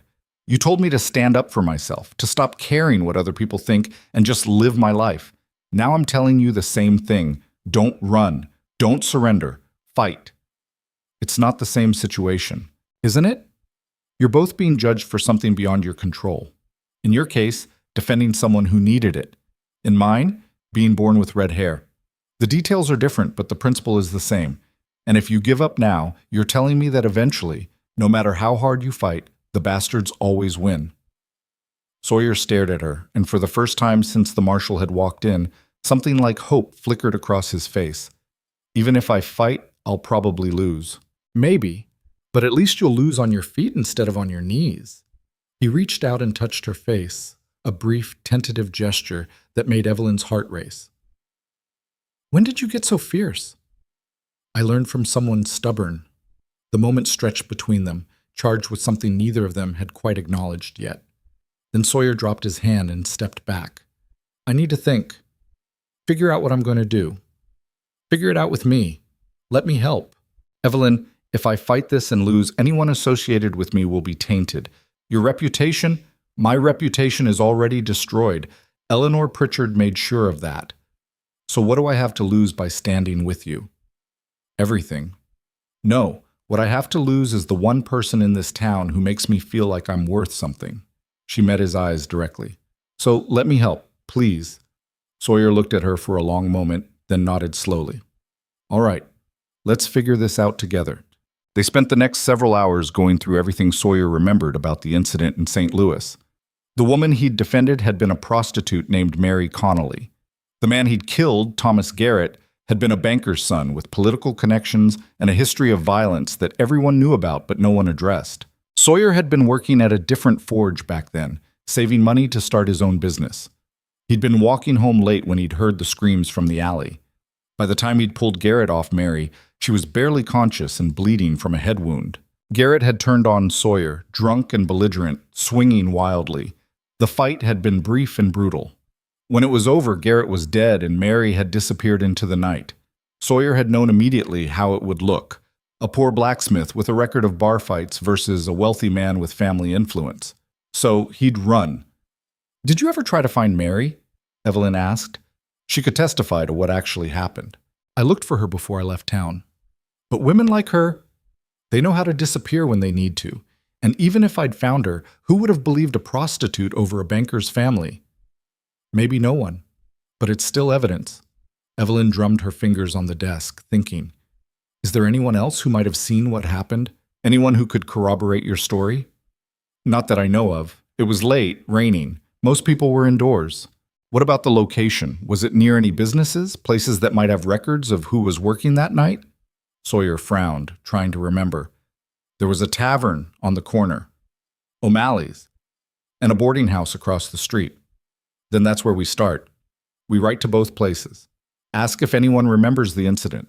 Ask if anyone saw what happened. Evelyn pulled out paper and a pen. It's a long shot, but it's something. Even if we find witnesses, the marshal wants me in St. Louis tomorrow morning. Then we need to convince him to give us more time, or we need to find a lawyer who can delay the process. Evelyn looked up. Is there anyone in Red Hollow who might help? Anyone with legal knowledge or connections to the territorial government? Maybe. There's a retired judge who lives about 10 miles outside town, William Blackwood. He's been here since before the territory was officially organized. If anyone knows how to handle this, it's him. Then we ride out there tonight. Ask for his help. Evelyn, it's already getting dark. The storm's getting worse. I don't care. We're running out of time, and I'm not letting you surrender without a fight. Sawyer stared at her, something shifting in his expression. You really mean that? Every word. Now get your coat. We're going to see Judge Blackwood. The ride out to Blackwood's property was miserable. The rain had intensified, turning the road into a muddy slog that made every mile feel like 3. Evelyn had never been particularly comfortable on horseback. Growing up in Philadelphia hadn't required the skill, but she clung to the saddle and focused on not falling off. Sawyer rode beside her, occasionally reaching out to steady her when the horse stumbled. Neither of them spoke much. The rain made conversation nearly impossible, and besides, there wasn't much to say. Either Judge Blackwood would help them, or he wouldn't. Either they'd find a way to fight the marshal's accusations, or Sawyer would be on his way to St. Louis by morning. It was full dark by the time they reached the judge's property. The house was larger than most in the territory, built of solid timber with real glass windows, and a covered porch that suggested someone with means and permanence. Sawyer dismounted and helped Evelyn down. She was soaked through, shivering, and probably looked like something dragged behind a wagon. But they'd come this far. Sawyer knocked on the door. After a long moment, it opened to reveal a man in his 70s with white hair, sharp eyes, and the kind of presence that suggested he was used to being obeyed. "Sawyer Kane," Judge Blackwood said. "I wondered when you'd show up." Sawyer blinked. "You knew?" "Marshal Fletcher stopped here this afternoon. Asked if I knew you. Asked if I thought you were the kind of man who'd run." Blackwood stepped aside. "Come in, both of you. You're dripping all over my porch." Inside, the house was warm and well-appointed. Books lined the walls. A fire crackled in the hearth. It was the home of someone who valued comfort and learning in equal measure. Blackwood gestured them toward the fire. "Dry off. I'll get coffee." He returned a few minutes later with 3 cups of coffee and an expectant expression. "So," he said, "tell me why you're here instead of preparing to leave for St. Louis." Sawyer told him everything. The incident 8 years ago, the marshal's arrival, the choice between fleeing again or facing charges for a death that had been legally questionable at best. Blackwood listened without interrupting, his expression unreadable. When Sawyer finished, the old judge was quiet for a long moment. "You killed a man," he said finally. "Yes, sir." "But you believe it was justified?" "I know it was justified. He was killing that woman. I stopped him by beating him to death. I didn't mean to kill him. I meant to stop him. But yeah, I didn't stop hitting him when I should have. I was angry. I'd seen too many men hurt too many women with no consequences, and Sawyer's jaw tightened. I lost control." "And that's murder," Blackwood said, "or at best manslaughter. Even if the initial intervention was justified, continuing past the point of necessity changes the legal calculus." Evelyn felt her stomach sink. "So you won't help?" "I didn't say that." Blackwood turned his sharp gaze on her. "You're the Mercer girl, the one Caleb rejected." "I am. And you're here because Sawyer Kane is a good man who doesn't deserve to hang for protecting someone 8 years ago. Because this town needs him. Because She stopped, realizing what she'd almost said. Blackwood's expression softened slightly. "Because you care about him." "Yes." The judge studied them both, then sighed. "All right, here's what we're going to do. First, we're going to send a telegram to St. Louis requesting a delay while we gather evidence and statements. Second, we're going to write to every business and residence near that alley and ask if anyone remembers the incident. Third, we're going to find Mary Connolly, or at least prove she existed and was in that alley that night. And fourth, I'm going to write a letter to the territorial governor, who happens to be an old friend, explaining the situation and asking for clemency consideration. Sawyer's eyes widened. You'd do that? I do it because I've lived on this frontier for 40 years, and I've seen what happens when good men are destroyed by legal technicalities while bad men walk free. Blackwood set down his coffee cup. Thomas Garrett was a known abuser. His family covered it up, but I have connections. I can find evidence of his history, and if we can show a pattern of violence, we can argue that your intervention was necessary and that his death, while tragic, was the result of his own actions. Will it work? Evelyn asked. Maybe, maybe not, but it's better than surrendering without a fight. Blackwood stood up. Now both of you get some rest. You can sleep here tonight. Tomorrow, we start building your defense. Evelyn wanted to weep with relief. Instead, she just said, "Thank you." Don't thank me yet. We haven't won anything. We've just bought ourselves time to try. But time, Evelyn thought, was exactly what they needed. And for the first time since the marshal had walked into the forge, she allowed herself to hope that maybe, just maybe, they could actually win this fight. Judge Blackwood was up before dawn, already dressed and working at his desk when Evelyn emerged from the guest room. She'd barely slept, her mind racing through possibilities and worst-case scenarios, until exhaustion finally dragged her under around 3 a.m. "Coffee's on the stove," Blackwood said without looking up from the letter he was writing. "Help yourself." Evelyn poured a cup and stood by the window, watching the sky lighten over the Montana wilderness. Somewhere out there was Red Hollow, where Marshal Fletcher was probably waking up and checking his pocket watch, counting down the hours until Sawyer was supposed to appear. "Does he know we're here?" she asked. "Fletcher? Not unless he's clairvoyant." Blackwood signed the letter with a flourish. "But he'll figure it out soon enough. Marshals aren't stupid, and I'm the only person within 50 miles who could delay his warrant." Sawyer appeared in the doorway, looking like he'd slept about as well as Evelyn had. His hair was disheveled and there were dark circles under his eyes, but his expression was determined. "What's the plan?" he asked. Blackwood gestured to the stack of letters on his desk. "I've written to the territorial governor, the St. Louis district attorney, and 3 colleagues who practice law in Missouri. I'm requesting a 60-day postponement to gather evidence and statements. I'm also formally entering my representation of you as legal counsel." "You're a retired judge," Sawyer said. "Can you still practice law?" "I can do whatever the hell I want. I'm William Blackwood." The old man's eyes gleamed with something that might have been amusement. "Now sit down and tell me everything you remember about Thomas Garrett. Every detail, no matter how small. We're building a case that he was a dangerous man with a history of violence, and your intervention was not only justified, but necessary." They spent the next 3 hours going over every aspect of that night 8 years ago. Blackwood took notes in precise handwriting, occasionally stopping Sawyer to clarify a detail or asking questions that seemed tangential but clearly had legal significance. "You said Mary Connolly had a head wound. How severe?" "Bad enough that she could barely stand. Blood everywhere." "And Garrett was still hitting her when you arrived?" "With his fists. She was on the ground trying to protect her head. He was kicking her." "Did he say anything? Anything you can remember?" Sawyer's jaw tightened. "He called her a whore. Said she deserved it for stealing from him." "Stealing what?" "I don't know. Money, maybe. He was too drunk to make much sense." Blackwood made another note. "And when you pulled him off her, he attacked you?" "Immediately. Swung at me. Connected with my jaw. I hit him back. He went down but got back up. Came at me again. Sawyer stopped, his hands curling into fists at the memory. "I kept hitting him. Even after he stopped fighting back, I couldn't stop." "Why not?" "Because I was angry. Because I'd watched my sister get beaten by her husband for years and couldn't do anything about it. Because every woman I'd ever known had been hurt by some man who faced no consequences. And here was another one, and I just—" His voice cracked slightly. "I couldn't stop." Blackwood set down his pen. "That's honest, and honesty is what we need. But in court, we need to frame it differently. You didn't stop because you were ensuring he couldn't get back up and continue hurting Mary. You didn't stop because in that moment you genuinely believed he was still a threat. Understood?" "That's not exactly it's close enough to the truth that it won't be perjury. And it's the difference between manslaughter and murder." Blackwood's expression was stern.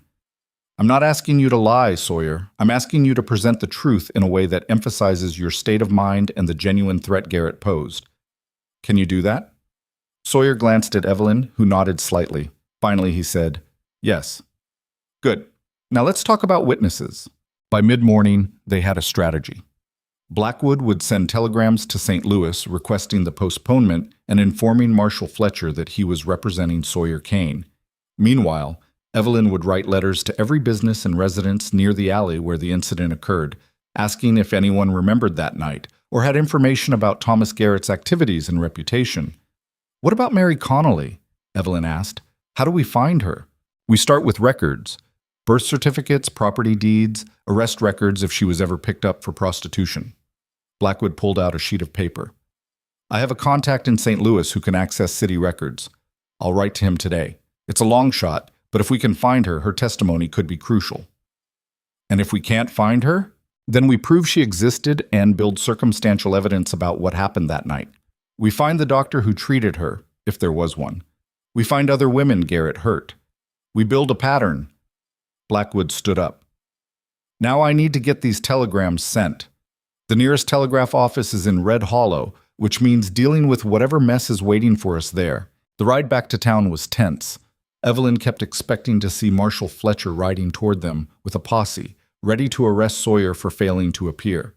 But the road stayed empty, and by the time they reached Red Hollow's outskirts, the sun was high and hot. Blackwood went directly to the telegraph office. Sawyer and Evelyn headed to the forge, where they found Mrs. Crawford waiting on the porch. "There you are," she said, relief evident in her voice. "The marshal came looking for you this morning. He was not pleased to find you gone." "Where is he now?" Sawyer asked. "At the hotel, probably planning how to arrest you for fleeing." Mrs. Crawford looked between them. "Please tell me you have a plan better than running." "Judge Blackwood is representing me. He's requesting a postponement to gather evidence." Mrs. Crawford's eyebrows rose. "William Blackwood came out of retirement for you?" "Apparently." "Well, that's something." She turned to Evelyn. "And where were you all night?" "At the judge's house, helping with the case." "Unchaperoned?" "Judge Blackwood was there," Evelyn said, though she could feel heat rising in her face. "It was entirely proper." "I'm sure it was. But you know how this town talks." Mrs. Crawford sighed. "Eleanor Pritchard is going to have a field day with this. The cursed woman spending the night with the dangerous blacksmith who's now wanted by a territorial marshal. She'll dine out on that scandal for months." "Let her," Evelyn said with more confidence than she felt. "We have bigger problems right now." Marshal Fletcher found them an hour later. He walked into the forge with his hand resting on his gun, his expression cold and professional. "Mr. Kane, I believe we had an agreement about you appearing at the hotel this morning." Plans changed. Sawyer didn't stop working, hammering a piece of iron into shape with methodical precision. "I'm being represented by Judge William Blackwood. He's requesting a postponement." "Is that so?" Fletcher's voice was dry. "And you think a retired judge filing paperwork is going to stop me from executing my warrant?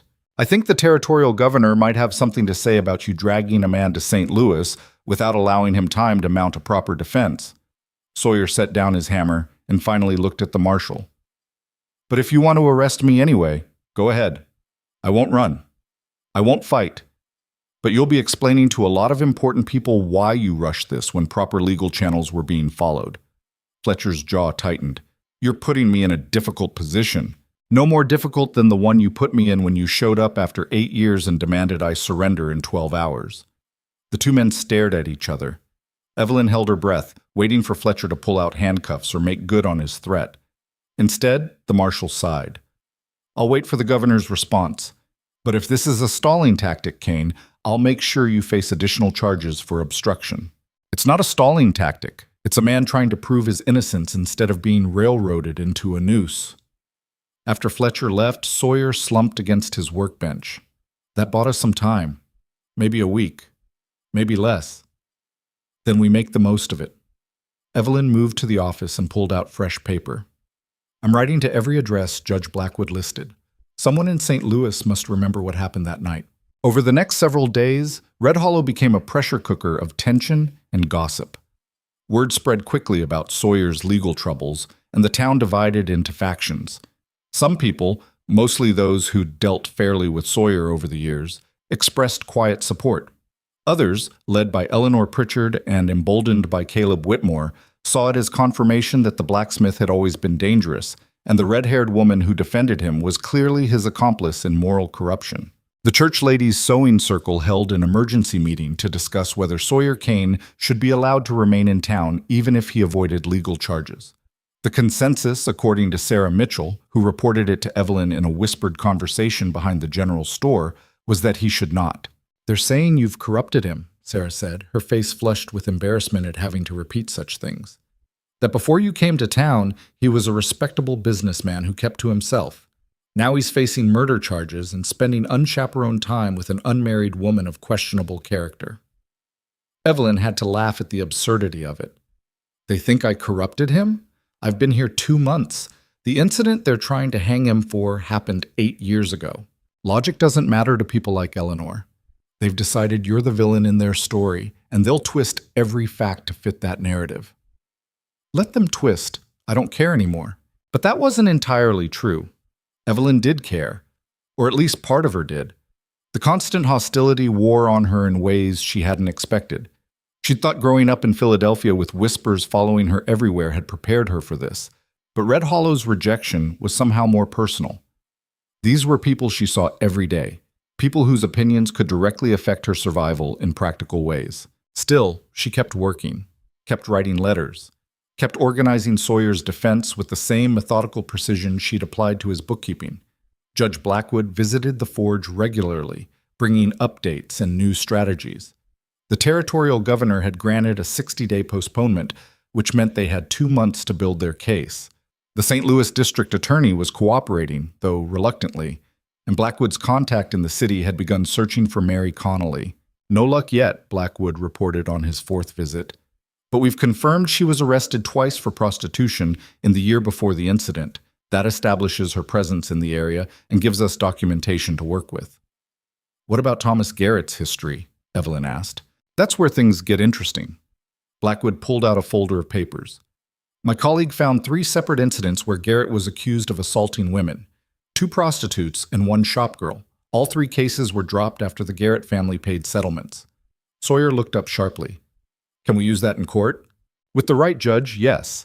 It establishes a pattern of behavior that supports your claim that he was dangerous and violent. It also undermines the prosecution's likely portrayal of him as an innocent victim of your aggression." "So we have a chance?" Evelyn felt hope rising in her chest. "We have the beginning of a case. Whether it's enough," Blackwood shrugged. "That depends on the jury, the judge, and how well the prosecution argues their side. But it's more than you had when I started."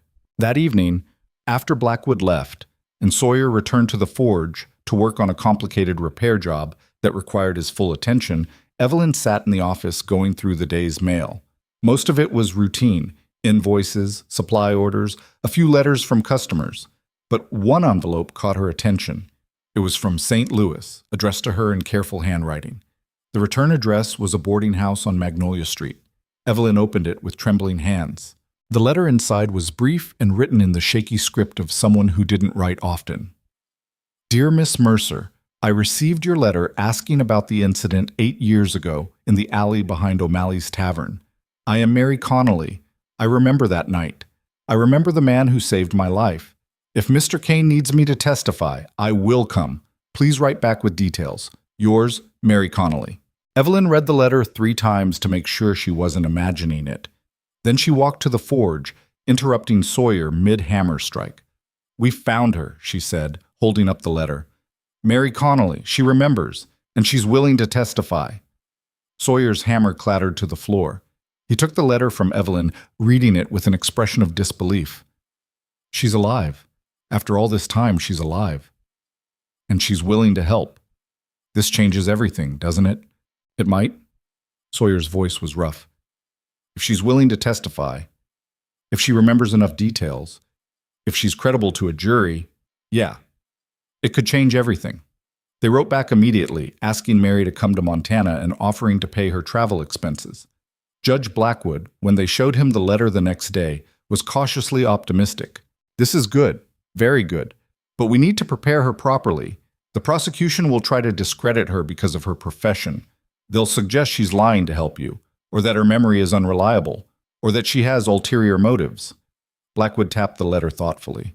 We need to anticipate every attack and have responses ready. Can you do that? Sawyer asked. Sawyer, I can try. But I'll need time with her before any trial. Time to go over her testimony, prepare her for cross-examination, make sure she can handle the pressure of a courtroom. They sent another letter to Mary explaining what would be required and asking if she was prepared for what testifying would entail. Her response came a week later, a single sentence that said more than a lengthy explanation ever could. I owe that man my life. I'll do whatever it takes. While they waited for Mary to arrive, life in Red Hollow continued its downward spiral. The hostility toward Evelyn had graduated from social ostracism to active harassment. Someone threw a rock through the boarding house window with a note attached. Witches and murderers aren't welcome here. Mrs. Crawford reported it to the town sheriff, a spineless man named Davis who made sympathetic noises but did nothing. Can't arrest someone for throwing a rock when there's no witnesses, he said, as if that somehow absolved him of responsibility for maintaining order. Sawyer wanted to confront every person who'd shown Evelyn hostility, but she talked him down. That's exactly what they want. They want you angry and violent so they can say they were right about you all along. I don't care what they say. Yes, you do. Because if this goes to trial, your character is going to matter. Every witness who says you're violent and dangerous makes the prosecution's case stronger. She was right, and Sawyer knew it, but that didn't make the restraint any easier. The breaking point came on a Sunday after church. Evelyn had attended as usual, enduring the stares and whispers with her head held high. But as she was leaving, Eleanor Pritchard blocked her path. You should leave Red Hollow, Eleanor said, loud enough for the crowd around them to hear. You've brought nothing but trouble to this town.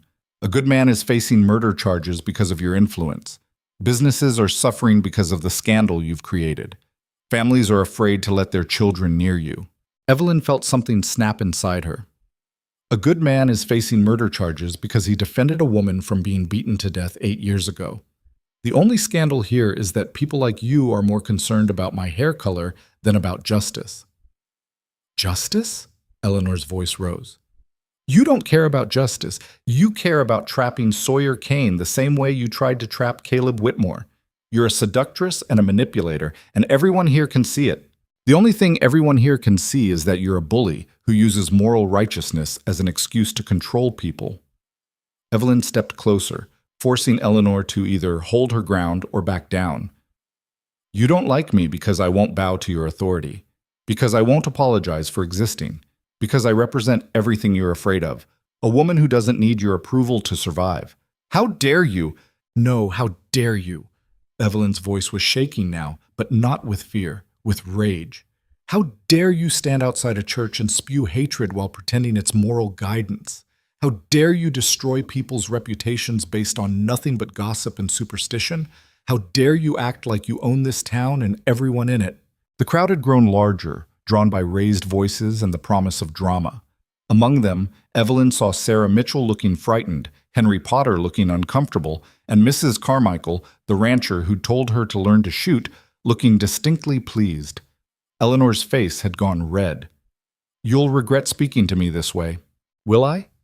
What are you going to do, Eleanor? Spread more rumors? Turn more people against me?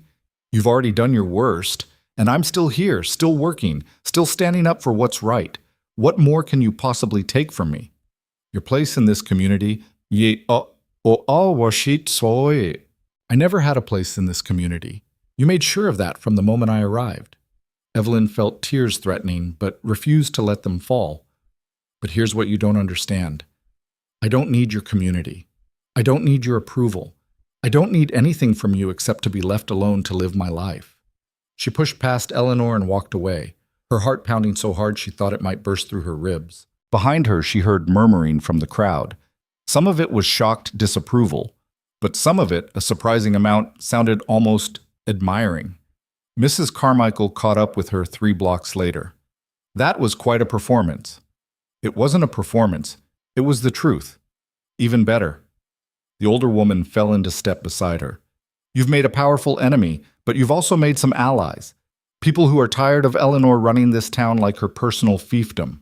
Will that matter when they're trying to run me out of town? It might. Don't underestimate how many people are secretly rooting for you to succeed. Mrs. Carmichael paused at the corner. And speaking of success, I hear you found the woman from St. Louis, the one who can testify for Sawyer. News traveled fast in Red Hollow. We did. She's coming here to help with the case. Good. That man deserves better than to hang for defending someone. Mrs. Carmichael's expression turned serious. But you need to be careful, girl. Caleb Whitmore's been awfully quiet through all this, and when Caleb goes quiet, it usually means he's planning something. A chill ran down Evelyn's spine. Planning what? That's what worries me. I don't know, but keep your eyes open and your gun loaded, and tell Sawyer to do the same. Mary Connolly arrived in Red Hollow 2 weeks later, traveling by stage from St. Louis. She was a thin woman in her mid-30s with prematurely gray hair and the kind of face that had seen too much hardship, but her eyes were clear and determined. Judge Blackwood met her at the stage stop, bringing her directly to his property where she'd be staying during the trial preparation. Evelyn and Sawyer were waiting there when they arrived. Mary's eyes locked on Sawyer the moment she saw him. "You're him. You're the man from the alley." "I am." Sawyer's voice was quiet. "I'm sorry I couldn't do more for you that night. You saved my life. That's more than anyone else ever did." Mary moved closer, studying his face. "I thought about you a lot over the years. Wondered what happened to you. If you got away safe. I ran, came here, built a new life, and now they're trying to destroy it." Mary's expression hardened. "Not if I can help it. That monster deserved what happened to him. And anyone who says different didn't see what he was doing to me that night." Judge Blackwood ushered them all inside. Over coffee and careful questioning, Mary told her story. She'd been working the streets near O'Malley's Tavern when Thomas Garrett approached her. He'd seemed drunk but harmless, and she needed the money. But once they were in the alley, he'd turned violent, accused her of stealing from him, money she'd never seen, started hitting her. When she tried to run, he dragged her back and started kicking her. "I thought I was going to die," Mary said quietly. "He kept kicking my head. Everything went blurry, and then suddenly he was gone, and there was this man standing over me asking if I could stand." "That was Sawyer," Evelyn said. "I know. I remember his face. Remember him telling me to run while he held Garrett back." Mary's hands tightened around her coffee cup. "I should have stayed, should have testified then, but I was scared. Scared of the Garrett family, scared of what they'd do to me if I spoke up. So I ran and I kept running." "Why come forward now?" Blackwood asked. "Because running doesn't solve anything. It just means the bad people win." Mary looked at Sawyer. "You didn't run when you saw what was happening to me. You stood up and fought, even though it cost you everything. The least I can do is stand up now and tell the truth." Blackwood spent the next several days preparing Mary for testimony. He drilled her on dates, times, and details. He played the role of hostile prosecutor, asking cruel questions designed to shake her credibility. He made her tell the story over and over until she could recite it without hesitation. Evelyn watched the process with growing admiration for both Mary's courage and Blackwood's thoroughness. This was what justice looked like when it was done right, careful, methodical, and focused on truth rather than convenience. But even as they prepared, darker forces were moving in Red Hollow. Caleb Whitmore had indeed been planning something, and it became clear what that was when Marshal Fletcher returned to town with new information. Someone, and it didn't take much guessing to figure out who, had dug up additional charges against Sawyer. Old bar fights from his youth, a weapons charge that had been dismissed, testimony from people who claimed he'd always been violent and dangerous. "They're building a character case," Blackwood said grimly after reviewing the new documents. "They can't prove murder beyond a reasonable doubt based on the evidence, so they're going to try to prove you're the kind of man who would commit murder. And juries eat that up." "What do we do?" Sawyer asked. "We fight back with our own character witnesses. People who'll testify that you're a hard-working, honest businessman who's been a valued member of this community for 8 years. Blackwood looked between Sawyer and Evelyn. "Start making a list of everyone who might speak on your behalf." The list was shorter than Evelyn had hoped. Mrs. Crawford agreed immediately. Mrs. Carmichael said she'd testify. A few ranchers who'd relied on Sawyer's work over the years reluctantly agreed. But most people, when approached, found excuses. They didn't want to get involved. They didn't want to risk Eleanor Pritchard's wrath or Caleb Whitmore's business retaliation. Cowards, Mrs. Carmichael spat when she heard. Every last one of them. But Evelyn understood. These were people with families to feed, businesses to run, lives that couldn't afford disruption. Standing up for Sawyer meant risking everything, and most people weren't willing to make that sacrifice. The trial date was set for 3 weeks out, to be held in the territorial courthouse 50 miles north of Red Hollow. Judge Blackwood would represent Sawyer. The St. Louis district attorney was sending his top prosecutor. And somewhere in that courtroom, a jury of 12 men would decide whether Sawyer Kane was a murderer or a man who'd done what was necessary to save a life. The night before they were set to leave for the courthouse, Evelyn found Sawyer at the forge. He was working late, even though there was no pressing work to be done, just hammering metal into shapes for no reason except to have something to do with his hands. "You should rest," she said. "Can't. Every time I close my eyes, I see that courtroom, see myself on the witness stand, see the jury looking at me like I'm already guilty." "You're not guilty. Maybe not of murder, but I did kill a man. That's not something you can just explain away." He set down his hammer and turned to face her. "Evelyn, if this goes badly, it won't. But if it does, I need you to know something." He moved closer, and Evelyn's heart started racing. "These past few months, working with you, getting to know you, it's been the best part of my life in Red Hollow. Maybe the best part of my life, period. Sawyer, let me finish. If I end up in prison or worse, I don't want to leave things unsaid." He reached out and touched her face, his calloused fingers gentle against her skin. "You're extraordinary, Evelyn Mercer. Not despite your red hair or your stubbornness or your refusal to back down. Because of those things. And if I'd met you 8 years ago, before all of this happened, I'd have done everything in my power to make you want to stay." Evelyn felt tears sliding down her face. "I already want to stay. Prison or freedom, trial or no trial, I'm not going anywhere." "You should. You should take whatever money you've saved and go somewhere that will treat you better than this town has." "I don't want somewhere better. I want here, with you, fighting for something that matters." Sawyer pulled her into his arms, and Evelyn let herself be held. They stood there in the forge, surrounded by cooling metal and the smell of smoke, holding on to each other like they were the only solid things in an unstable world. "Promise me something," Sawyer said finally. "Anything. If this goes badly and I don't come back, promise me you'll keep fighting, keep standing up for yourself. Keep being the fierce, impossible woman who told Eleanor Pritchard to go to hell in front of the whole town." "I promise. But only if you promise to come back so I can keep being fierce and impossible with you." He kissed her then, a brief, fierce kiss that tasted like desperation and hope in equal measure. When they pulled apart, Evelyn felt like something fundamental had shifted between them. Whatever happened in that courtroom, they were in this together now, all the way to the end.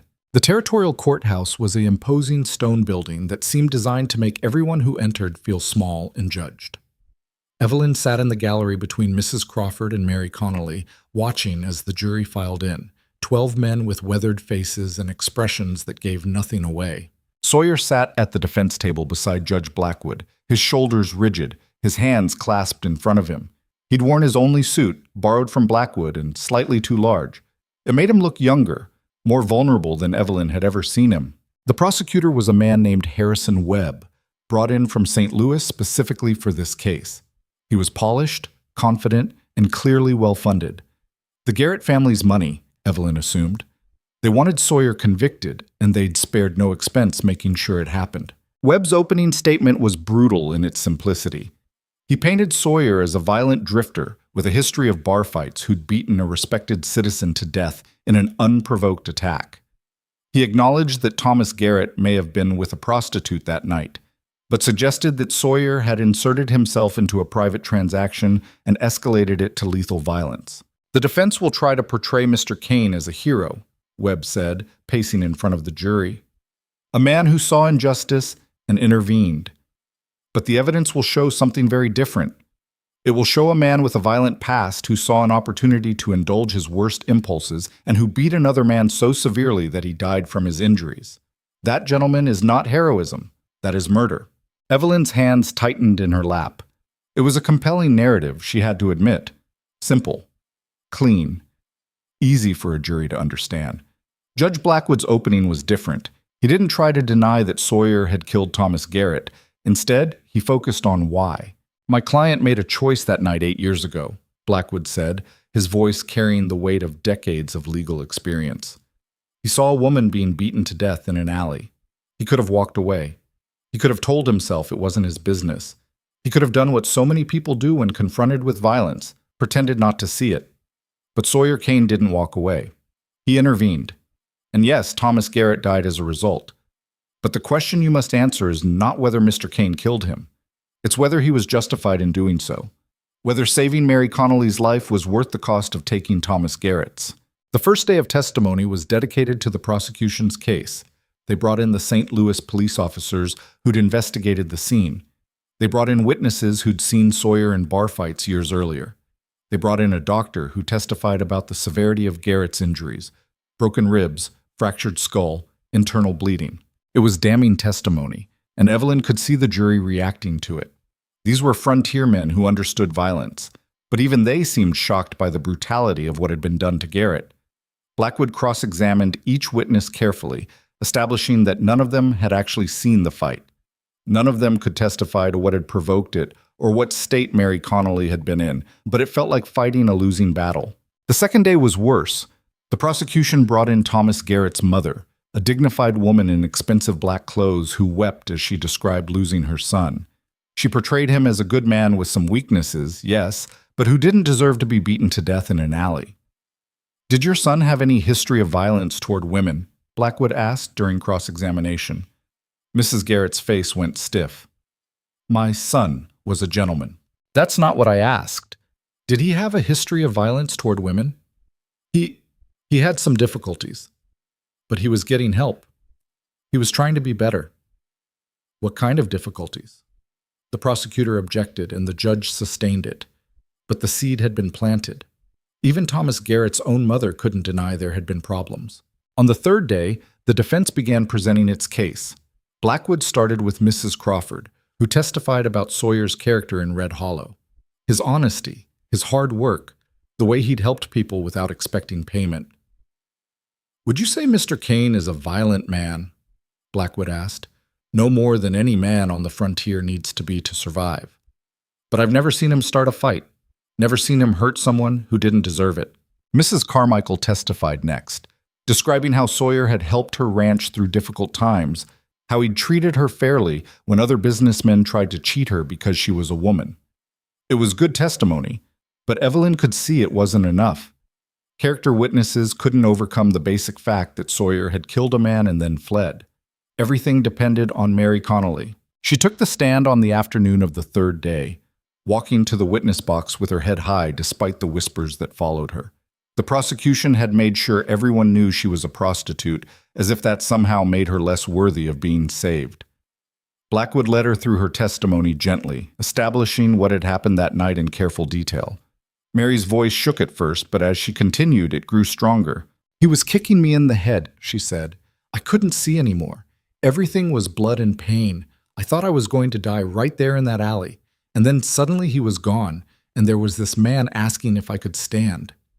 "Did you see what happened between Mr. Kane and Thomas Garrett?" "Some of it. Garrett swung at him. They fought. I heard hitting, a lot of hitting, but I was trying to get up, trying to run. I didn't see all of it." "Why didn't you stay and give a statement to the police?" Mary's expression turned bitter. "Because I knew how it would go. A prostitute's word against a banker's son?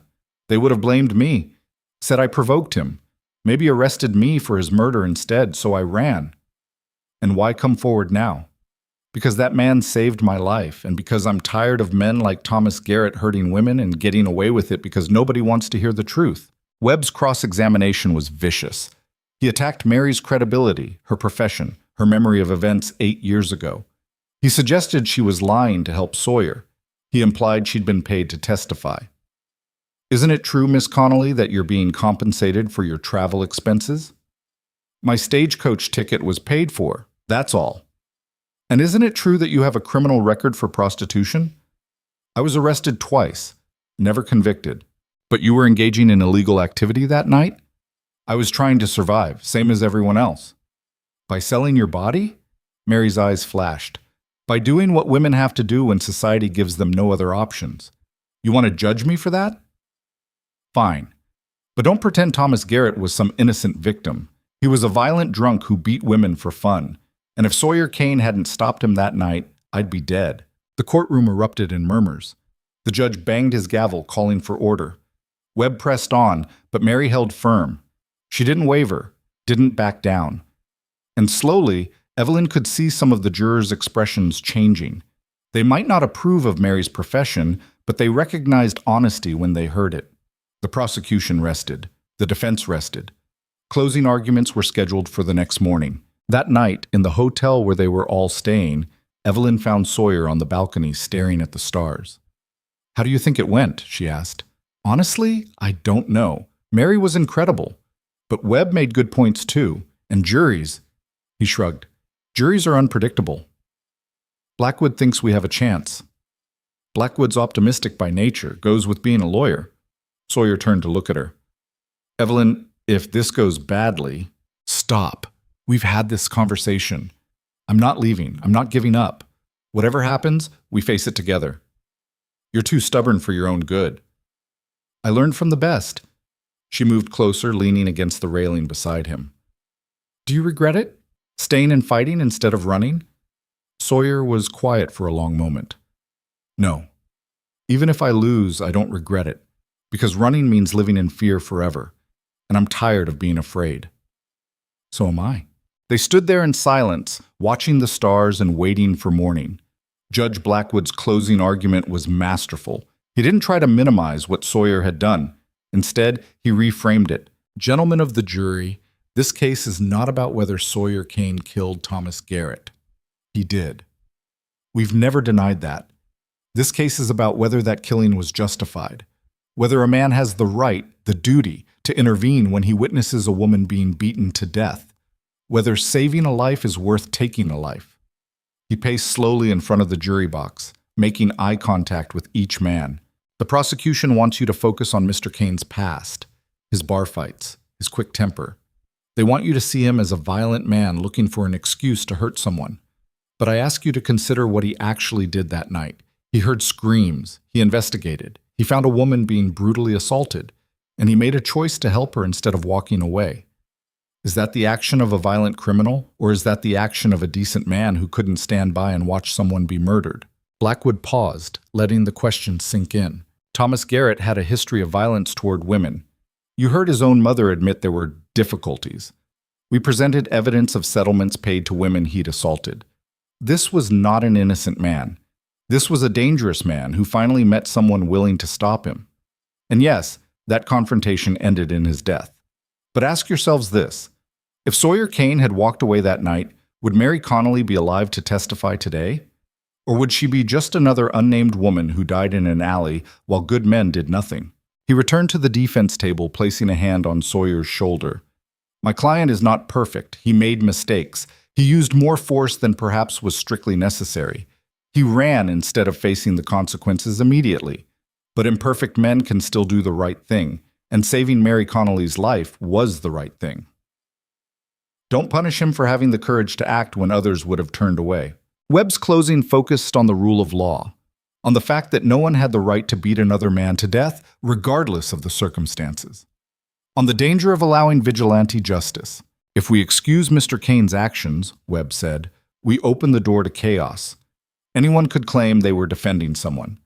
Anyone could justify murder by saying they were protecting the innocent. The law exists for a reason, gentlemen, and the law says that taking another man's life is murder, no matter how you try to dress it up as heroism." It was a strong argument. Evelyn could feel her stomach churning as she listened. The judge gave his instructions to the jury. They filed out to deliberate. And then came the waiting. Hours passed. Evelyn sat in the hallway outside the courtroom with Mrs. Crawford and Mary, unable to eat or think about anything except what was happening in that jury room. Sawyer paced. Blackwood reviewed his notes, though Evelyn suspected it was just to have something to do with his hands. As evening approached, the bailiff emerged. Juries reached a verdict. Evelyn's heart nearly stopped. They filed back into the courtroom, taking their seats as the jury returned. She studied their faces, trying to read some indication of what they'd decided. But frontier men knew how to keep their expressions neutral. The judge entered. Everyone stood, then sat. Has the jury reached a verdict? The foreman stood. He was an older man, weathered by sun and hardship. We have, Your Honor. On the charge of murder in the death of Thomas Garrett, how do you find? The foreman looked at Sawyer. For a brief moment, something that might have been sympathy crossed his face. We find the defendant not guilty. The courtroom erupted. Evelyn felt tears streaming down her face as relief crashed over her. Mrs. Crawford grabbed her hand. Mary was openly crying, but the foreman wasn't finished. However, we find him guilty of manslaughter. The relief turned to confusion. Evelyn looked at Blackwood, who nodded slowly. It wasn't a complete victory, but it wasn't the disaster they'd feared. The judge banged his gavel, restoring order. Mr. Kane, please rise. Sawyer stood, his expression carefully neutral. The jury has found you guilty of manslaughter in the death of Thomas Garrett. Before I pass sentence, do you have anything to say? Sawyer was quiet for a moment. Then he said, I'm sorry Thomas Garrett is dead. I didn't intend to kill him. I only intended to stop him from killing Mary Connolly. But I'm not sorry I intervened. If I had that night to do over again, knowing everything I know now, I'd still pull him off her. Because her life mattered. And if the price I have to pay for saving her is imprisonment, then I'll pay it. The judge studied him. Mr. Kane, the court acknowledges that your actions, while illegal, were motivated by a desire to protect another person from grievous harm.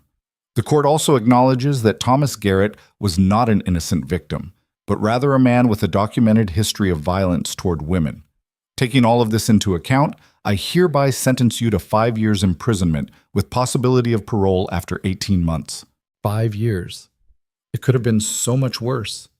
It could have been death, but it was still 5 years of Sawyer's life taken away. The bailiff moved to place handcuffs on Sawyer. He caught Evelyn's eyes across the courtroom, and in that moment she saw everything he couldn't say out loud. Gratitude. Regret. Love. She mouthed the words, I'll wait. He nodded once. Then he was led away, and the courtroom began to empty. Evelyn sat there, unable to move. Mrs. Crawford wrapped an arm around her shoulders. It's not a death sentence, she said quietly. 18 months. You can wait 18 months. I can wait 5 years if I have to. I know you can, but let's hope you don't have to.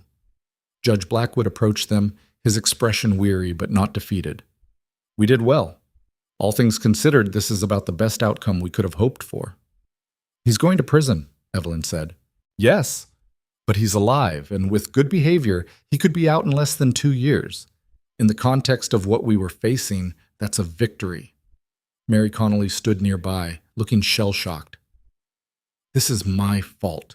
If I'd testified 8 years ago, then you might be dead too, Blackwood interrupted. You did what you had to do to survive, and you came forward when it mattered. That took courage. It doesn't feel like courage. It feels like too little, too late. It's never too late to tell the truth. Evelyn stood, wiping her face.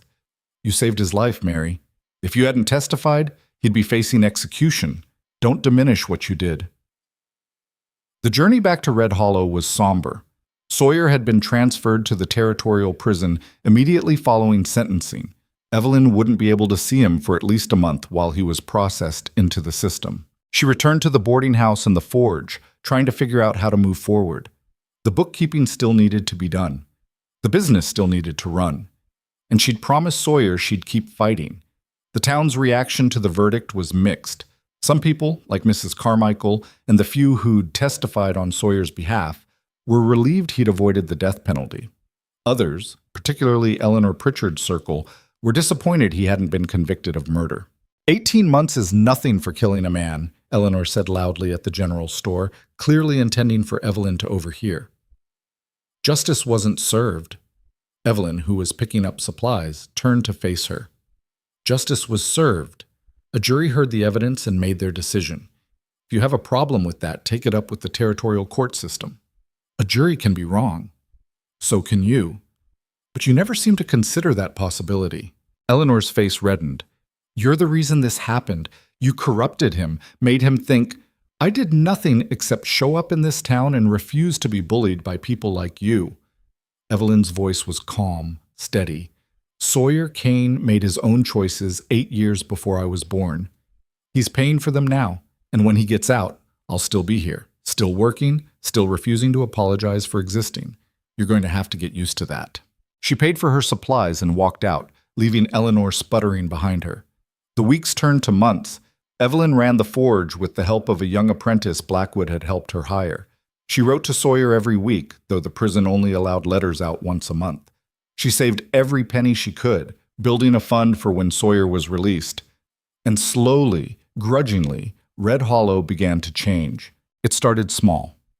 Sarah Mitchell began speaking to Evelyn openly instead of in whispered conversations behind buildings. Henry Potter started treating her with the same courtesy he showed other customers. A few families who'd avoided the forge began bringing their business back. Mrs. Carmichael said it was because people respected that Evelyn had stayed and fought instead of running. "This town respects grit," she said, "and you've shown more grit than most men around here." But the real shift came 6 months after the trial, when the truth about Caleb Whitmore finally surfaced. A woman arrived on the stagecoach from Oregon asking for the sheriff. She was thin, nervous, and introduced herself as Catherine Garrett Whitmore, Caleb's supposedly dead first wife. She wasn't dead. She had run away 5 years earlier after Caleb had beaten her so severely she'd lost the ability to have children. She'd been hiding in Oregon, working as a seamstress, trying to build a new life. But when she'd heard about Sawyer Kane's trial and the testimony about Thomas Garrett's violence, she'd realized something. Thomas Garrett had been her cousin, and the violence ran in the family. "Caleb told everyone I died," Catherine said, sitting in the sheriff's office while half the town crowded around outside trying to hear. "He made sure everyone believed it. But I was alive the whole time, just too scared to come back and tell the truth." The sheriff, to his credit, actually did his job this time. He investigated. He found records of the abuse. He found evidence that Caleb had known Catherine was alive and had deliberately perpetuated the lie to maintain his reputation. Within a week, Caleb Whitmore's standing in Red Hollow collapsed. The church ladies stopped defending him. Business owners stopped seeking his approval. And Eleanor Pritchard, who'd built so much of her social power on her alliance with Caleb, found herself suddenly isolated. People began re-examining their assumptions. If Caleb had lied about his wife, what else had he lied about? If he'd rejected Evelyn not because of superstition, but because he was afraid of another strong woman who wouldn't tolerate abuse, what did that say about all the whispers and rumors? The apologies, when they came, were awkward and incomplete. Most people didn't apologize directly, just started treating Evelyn better, greeting her on the street, doing business with the forge without complaint, inviting her to community events. Evelyn accepted the change without trusting it completely. She'd learned that people's goodwill could evaporate as quickly as it appeared, but she also learned something else. She didn't need their approval to survive. She had work she was good at, she had a few real friends, and she had something to fight for. 18 months after Sawyer's sentencing, Evelyn received a letter from the prison. Sawyer Kane had been granted early parole for good behavior. He'd be released in 2 weeks. She read the letter 3 times, unable to believe it was real. Then she walked to Mrs. Crawford's boarding house and showed her. "Well," Mrs. Crawford said, a smile breaking across her weathered face, "I suppose we should plan a welcome home." The day Sawyer returned to Red Hollow, it seemed like half the town turned out. Not everyone was there to celebrate. Some people still believed he'd gotten away with murder. But enough people were there with genuine welcome that it felt like something had fundamentally shifted. Evelyn waited at the forge, too nervous to join the crowd at the stage stop. She'd cleaned the entire building, organized the books, made sure everything was ready for him to return to work. But she couldn't shake the fear that 18 months in prison had changed him. That the man who'd left wasn't the same man who'd come back. She heard his footsteps on the porch before she saw him. Then he was there, in the doorway, thinner than she remembered and with new lines around his eyes. But when he smiled, it was the same crooked smile she'd fallen in love with. "Hello, Evelyn." "Hello, Sawyer." They stared at each other for a moment. Then Evelyn crossed the distance between them and threw her arms around him, not caring who might see or what they might say. "You're here," she said against his chest. "You're really here." "I told you I'd come back." His arms tightened around her. "And you told me you'd wait." "I did. I am. I will." They pulled apart just enough to look at each other. Sawyer touched her hair, which she'd stopped hiding under bonnets months ago. "You're different," he said. "So are you. Better or worse?" "Just different, stronger maybe, more sure of yourself. Prison will do that. Gives you a lot of time to think about who you are and who you want to be." He looked around the forge. "You kept it running." "Of course I did. This is your life's work. I wasn't going to let it fall apart. Our life's work. If you'll have me as a partner. In business and—" He paused, seeming to gather courage. "And in everything else." Evelyn felt her heart skip. "Are you asking what I think you're asking?" "I'm asking if you'd consider spending your life with a man who's imperfect and damaged and comes with more baggage than any woman should have to carry. A man who killed someone and went to prison for it. A man who—" "Yes." Sawyer blinked. "Yes?" "Yes, I'll marry you. Yes, I'll be your partner in business and everything else. Yes to all of it." Evelyn smiled through tears. "Did you really think 18 months would change my mind? I thought you might come to your senses." "I did. And my senses told me that you're the best man I've ever known.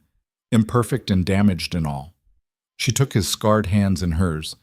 "We're both broken in different ways, Sawyer. But maybe broken things can fit together in ways that whole things never could." He kissed her then, a kiss that tasted like hope and second chances and futures that had seemed impossible just months ago.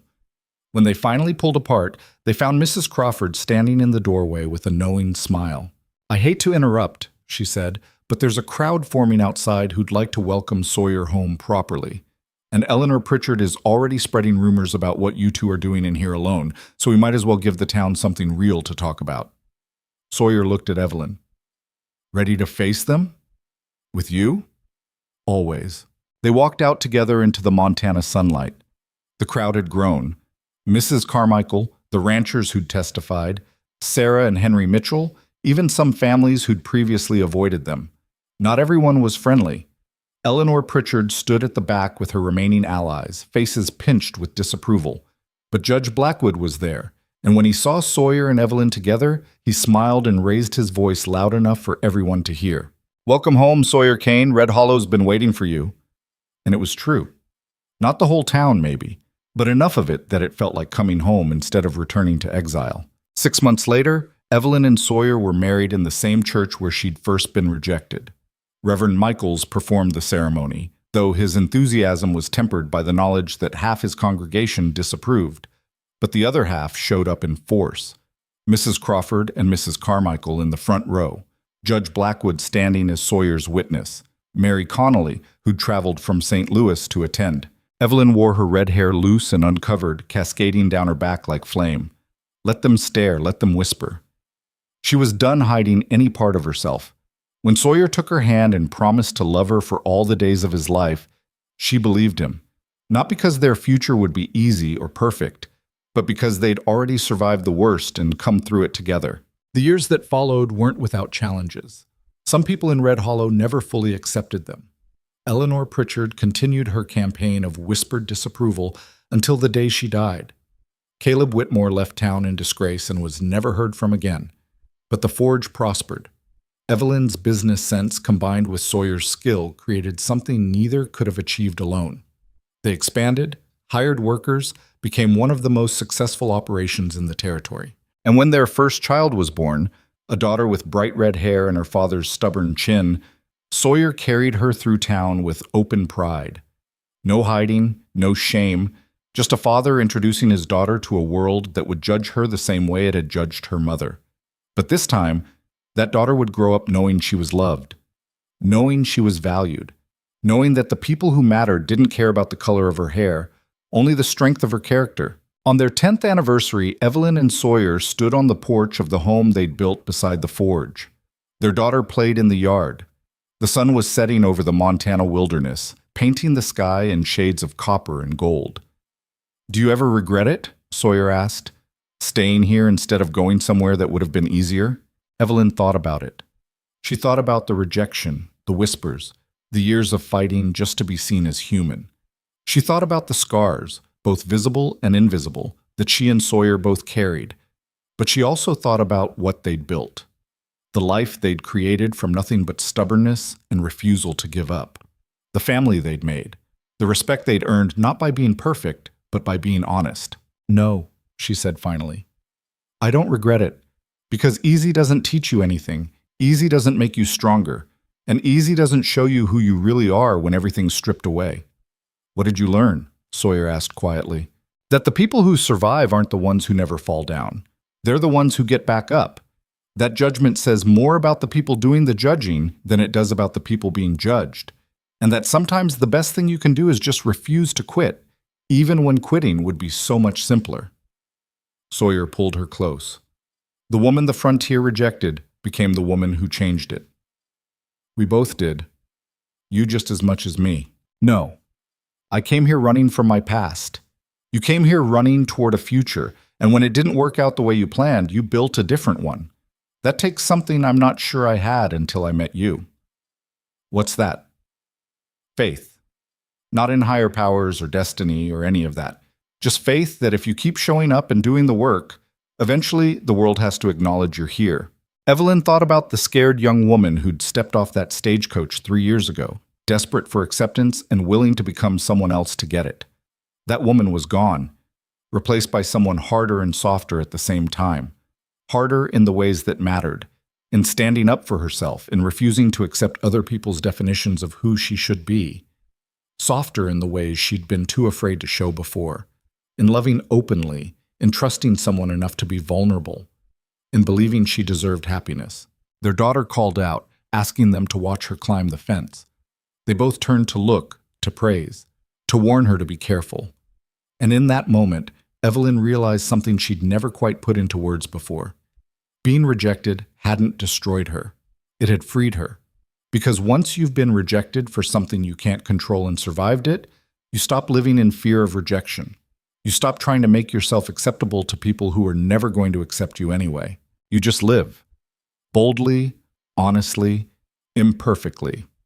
And sometimes, if you're very lucky, you find someone who sees your imperfections and loves you not despite them, but because they recognize their own brokenness reflected back. The sun finished setting. Evelyn and Sawyer called their daughter inside for supper. Tomorrow would bring new challenges, new judgments, new battles to fight. But tonight they had each other, and the life they'd built together, and the knowledge that they'd survived worse than whatever came next. Sometimes that was enough. Sometimes that was everything.